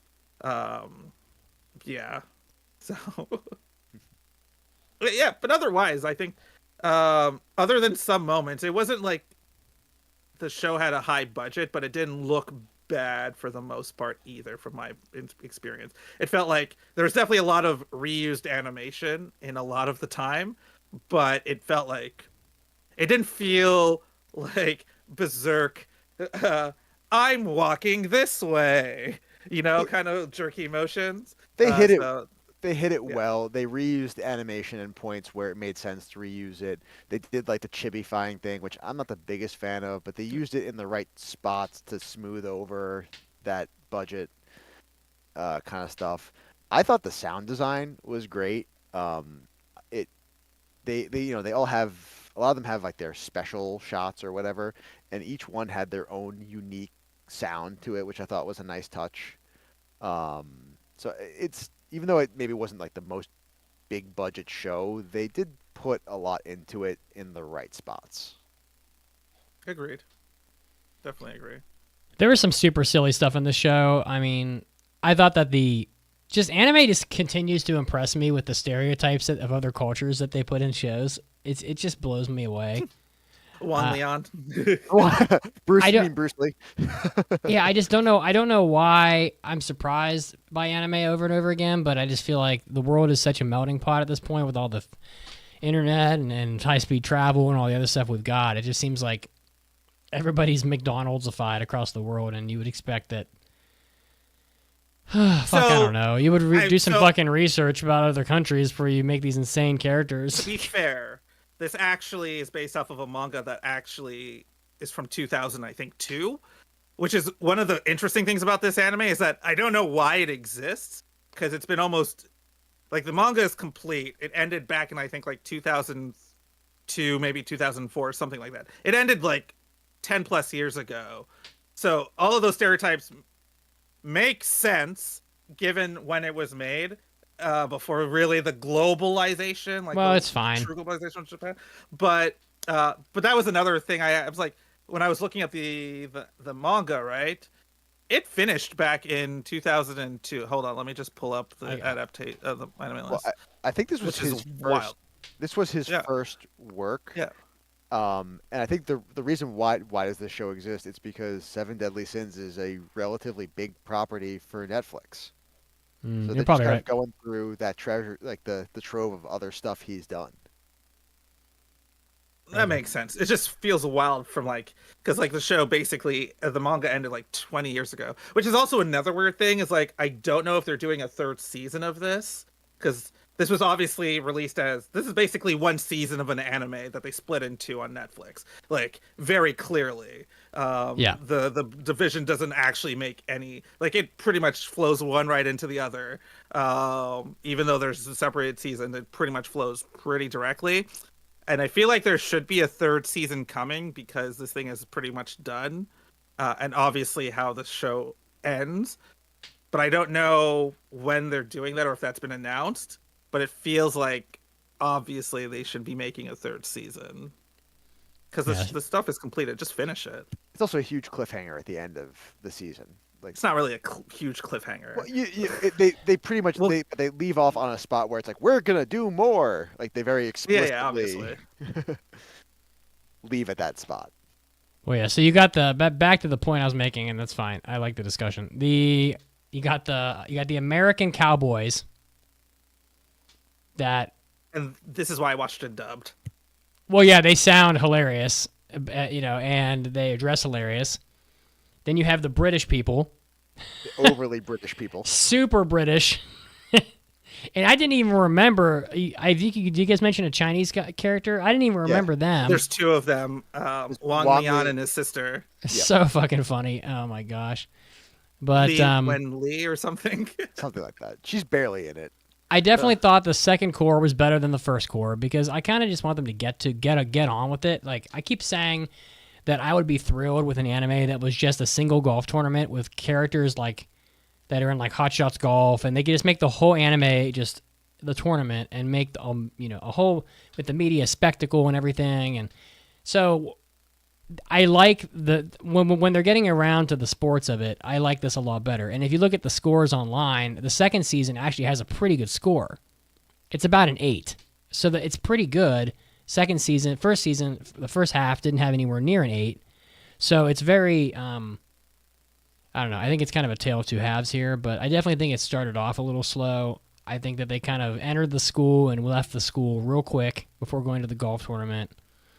But some of the characters in here are pretty good. I did want golf that was a little more realistic to the sport, but we didn't really get that for the most part.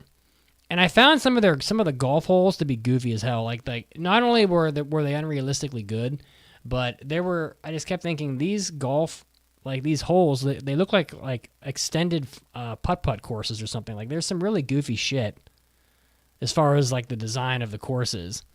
And that would never really occur. You'd never see it. And I don't know. But it didn't bother me too much. But well, you guys seem very eager for spoilers, so you want me to hit it? Let's do it. Well, and we didn't do the recommendations part. I would recommend it to shonen fans and probably, let's be honest, probably more of a kids anime. And if you like golf, I don't think it's amazing. I probably wouldn't reach into my bag of tricks for Rising Impact for most people. Maybe a small group of people. I would say, yeah.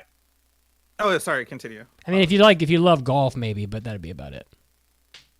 Yeah, I don't even know that. I would recommend it only if you're looking for like a fun sports anime. To be honest, it's a fun sports anime. It doesn't do anything innovative. It doesn't do anything crazy.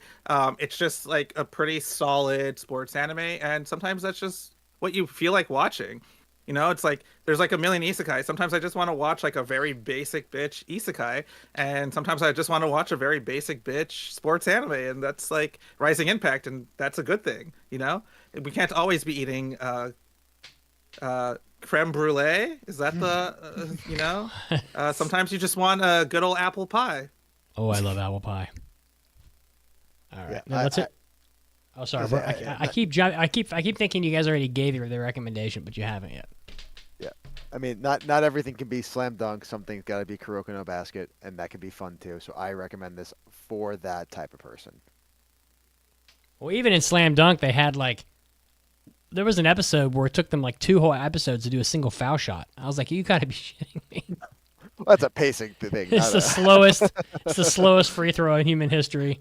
Well, that's anime in the 90s for you. All right, let's hit it. Spoilers are coming. Oh my god! I love anime in the 90s. All right. Okay, so I think I have actually a hot take differing from you two. Ooh, I think the whole... Yeah, I don't know if it's a hot take. I think the whole... I got hit in the head with a ball, and now I have awakened my latent superpower to be the best golfer ever was kind of fucking ridiculously stupid in the second half. It actually made me enjoy the show less because I'm like, okay, this just like it feels like you really just pull this out of your ass. Listen, really? I agree. I fully agree. I hated that because it goes so much against like what Gawaine's been doing the entire story about slowly getting better at all these other aspects of his game. Like, yeah, he was like, it's like, oh, he's the natural talent. He has the rising impact. He can launch the ball, blah, blah, blah. But throughout the show, he slowly gets better at putting and approach shots. And then it's like, oh, we're just going to magically make him better just to make it more interesting for the end of the season. I did not like that part. I liked it. Come on. It was like, I thought it was funny how his whole personality changes and he turns into like super brooding and but I thought it was funny. I mean, doesn't he put like his doesn't he put like his tie around his head or something and they bandage his head and it just slowly gets more and more blood on it. Yeah, and he's just like super just intense and I was like, oh yeah, oh fuck, here we go. Oh fuck, you know, and I don't know. I mean, it's dumb, but like the whole show was dumb by then. I mean, who gives a fuck what they did with that at that point? I mean, at that point, you already had a character like chipping it in from like 400 yards, like 100% of the time anyway. So it was like, who gives a fuck? No, it was like 120 yards. Okay, like whatever. So like my issue with that is that it feels like I don't think I needed it. I think it would have been interesting for like a moment, but also it also ties into another problem I have with the show. And these are all crazy problems, is that the character designs for the most part make no sense and are so inconsistent. Remember, Gawain is like 8 years old? 9 years old? He's got third grade. Yeah. They don't give his age in here, but I think you're right. Yeah. Liebel is a 6th grader, right? Like all the Lancelot is a middle schooler. Like he's a 7th grader. But he's so cute. The 7th, like all of these kids are 18 at the oldest, and it's really inconsistent because it's just like Liebel's like 12, and these kids have gone through all the trauma. And like I said, it's all little bits of suspension of disbelief. And when you get to the end of it, you're like, oh wow, you literally are just doing whatever you want. But like I said, none of these actually ruin the show for me in any way, shape, or form. It's just really funny. So like the fact where he gets his head hit and he's bleeding, and you know the other 3rd grader, Percival, and the American dude, Chucky or Charles or James, I forget what his name. Chucky. It's both Chucky. It's both, well, because he's Charles, but they call him Chucky.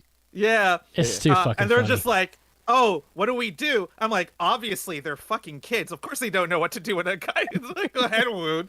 You know, it's like, it makes sense. It's like, it actually makes logical sense that they would keep doing this. But like the whole like him being a golfing genius, I could have dealt with it for a couple of episodes. I did not need that to be the throughput until the end. It was still funny, but I didn't need it to be a throughput until the end.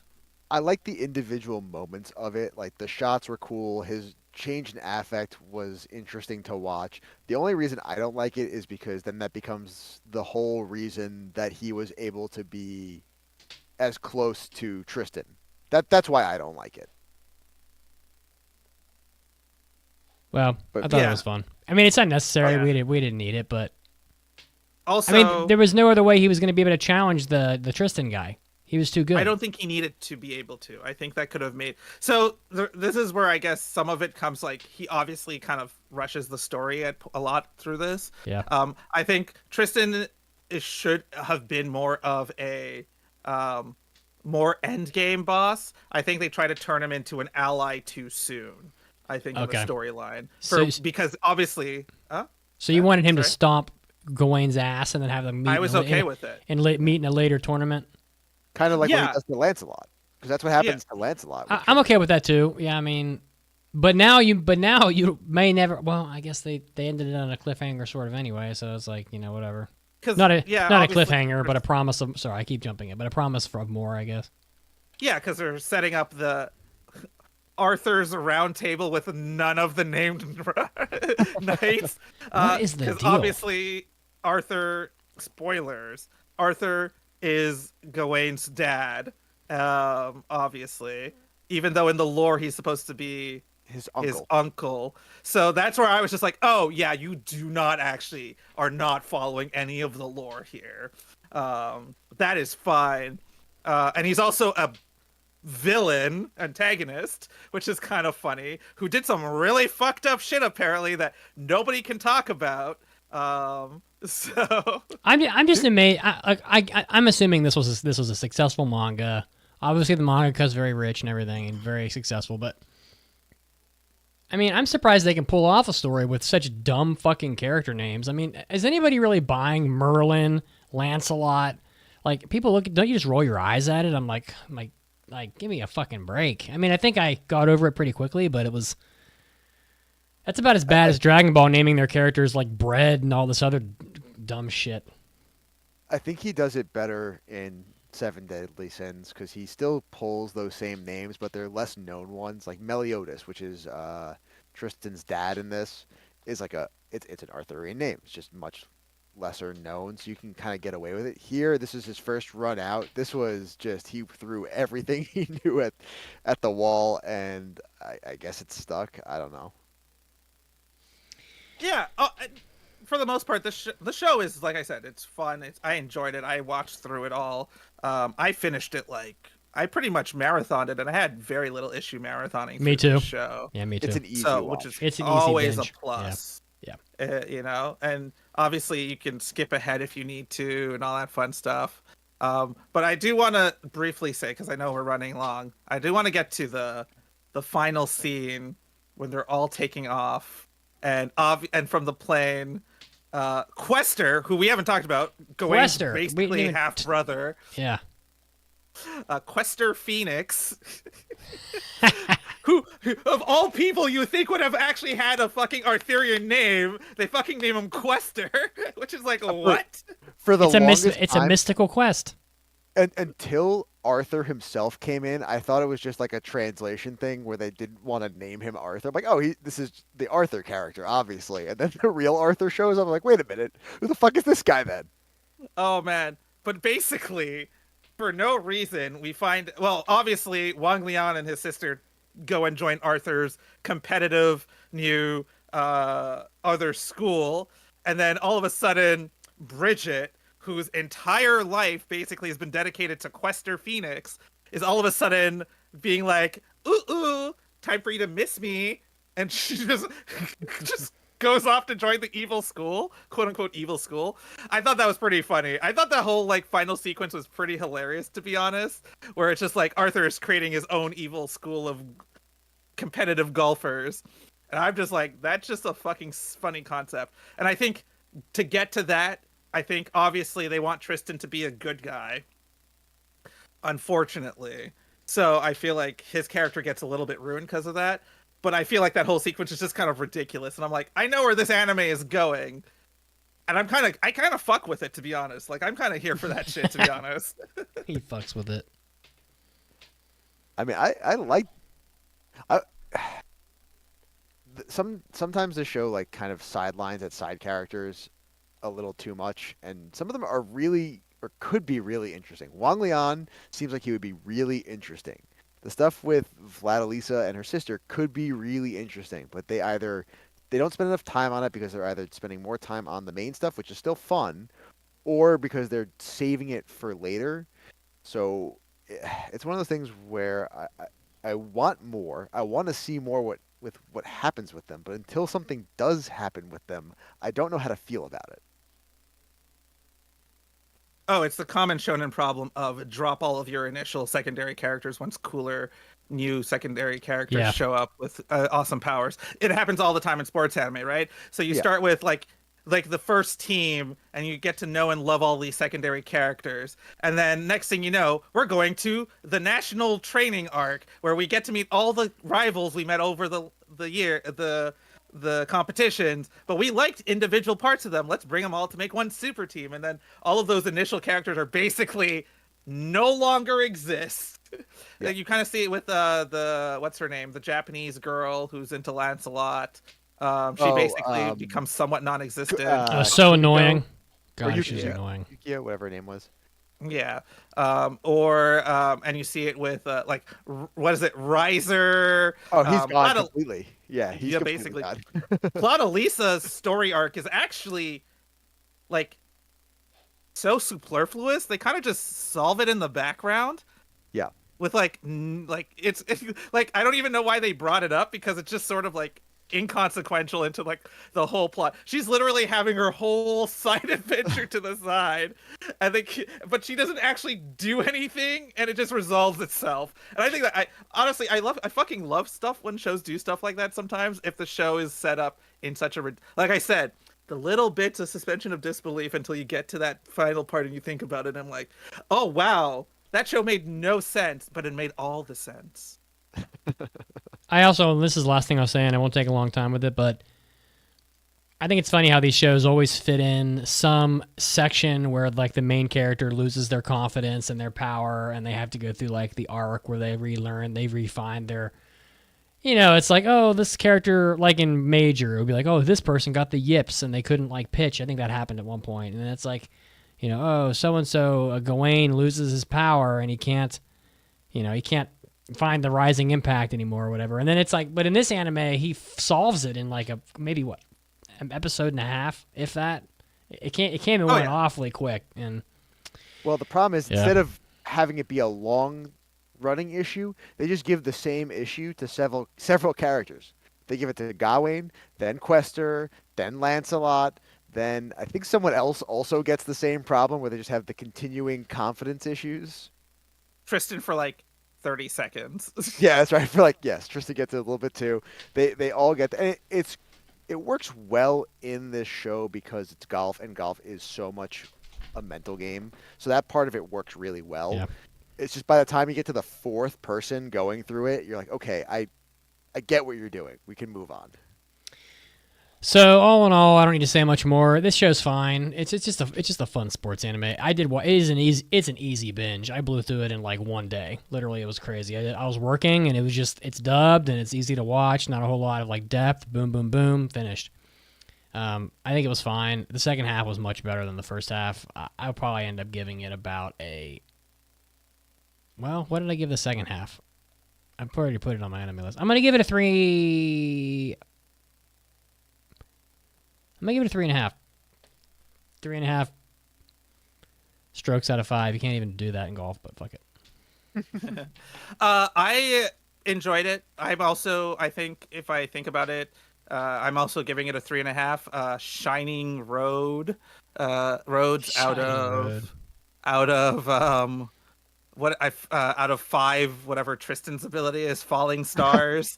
So is that what it was called? Falling Stars?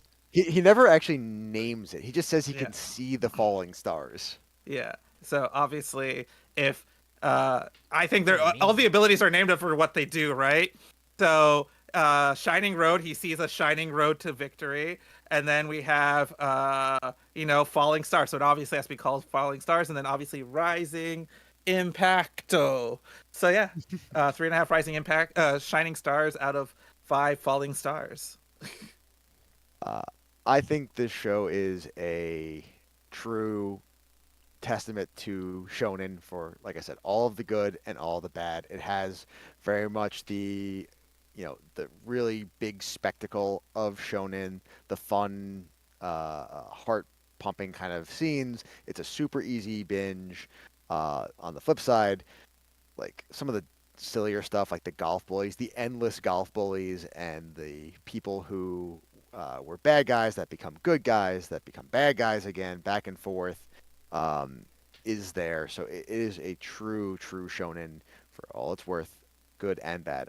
Ultimately, I had a lot of fun with it. I would recommend it, but quality-wise, I'm going to say this is 3 weirdly named Camelot characters out of 5. Truth. All right. Hopefully I won't have to see too many more Camelot casts. I feel like it's been a bunch of this already at this point, so. I just want to side note it before we hop off. He literally drops the first friend he makes in Tokyo. Like, that guy basically disappears entirely. The guy that's getting bullied? Oh my god. Yeah. Yeah, the first guy who gets bullied. Gone. Well, fuck him. Who needs him? It's just funny. He was terrible at golf, but still. God. He was terrible at life. Good times. It was a fun show. All right. Yeah, indeed. So next week on the podcast, I carefully sidestep a heroines anime. Not all of us do. We're all very good at this. So they will be reviewing what the hell? Makane, too many losing heroines. Makane losing, yeah, too many. Is this even on our file? Oh yeah, it is. Yeah, there it is. Okay. All right, I'll be back for the next shonen. No one had any doubt. So, so that's our show for today, guys. Thanks for tuning in. We're going to be doing a hentai episode right now, so you won't want to miss that. Again, if you want to get that, it's AAAPodcast.com/join or Patreon. So, definitely. It's going to be a fun one because every year some of these adult websites put out way more comprehensive statistics on their on their stuff than you would ever imagine. So, Yep. but if you want to get those gooners, you got to know how those gooners think. oh, and if anybody wondered where Pancake went, she went downstairs to be with my mom, who's visiting. So she was like trying to be a good daughter-in-law. So, and she didn't watch Rising Impact anyway. I told her, I was like, you're never gonna get through this in 1 week. You're not gonna want to watch this shit anyway. So fuck it. All right. Well, all right, everybody. Well, thanks for tuning in. Thanks for watching. Thanks for listening. We'll see you next week. Goodbye. Love y'all. Bye.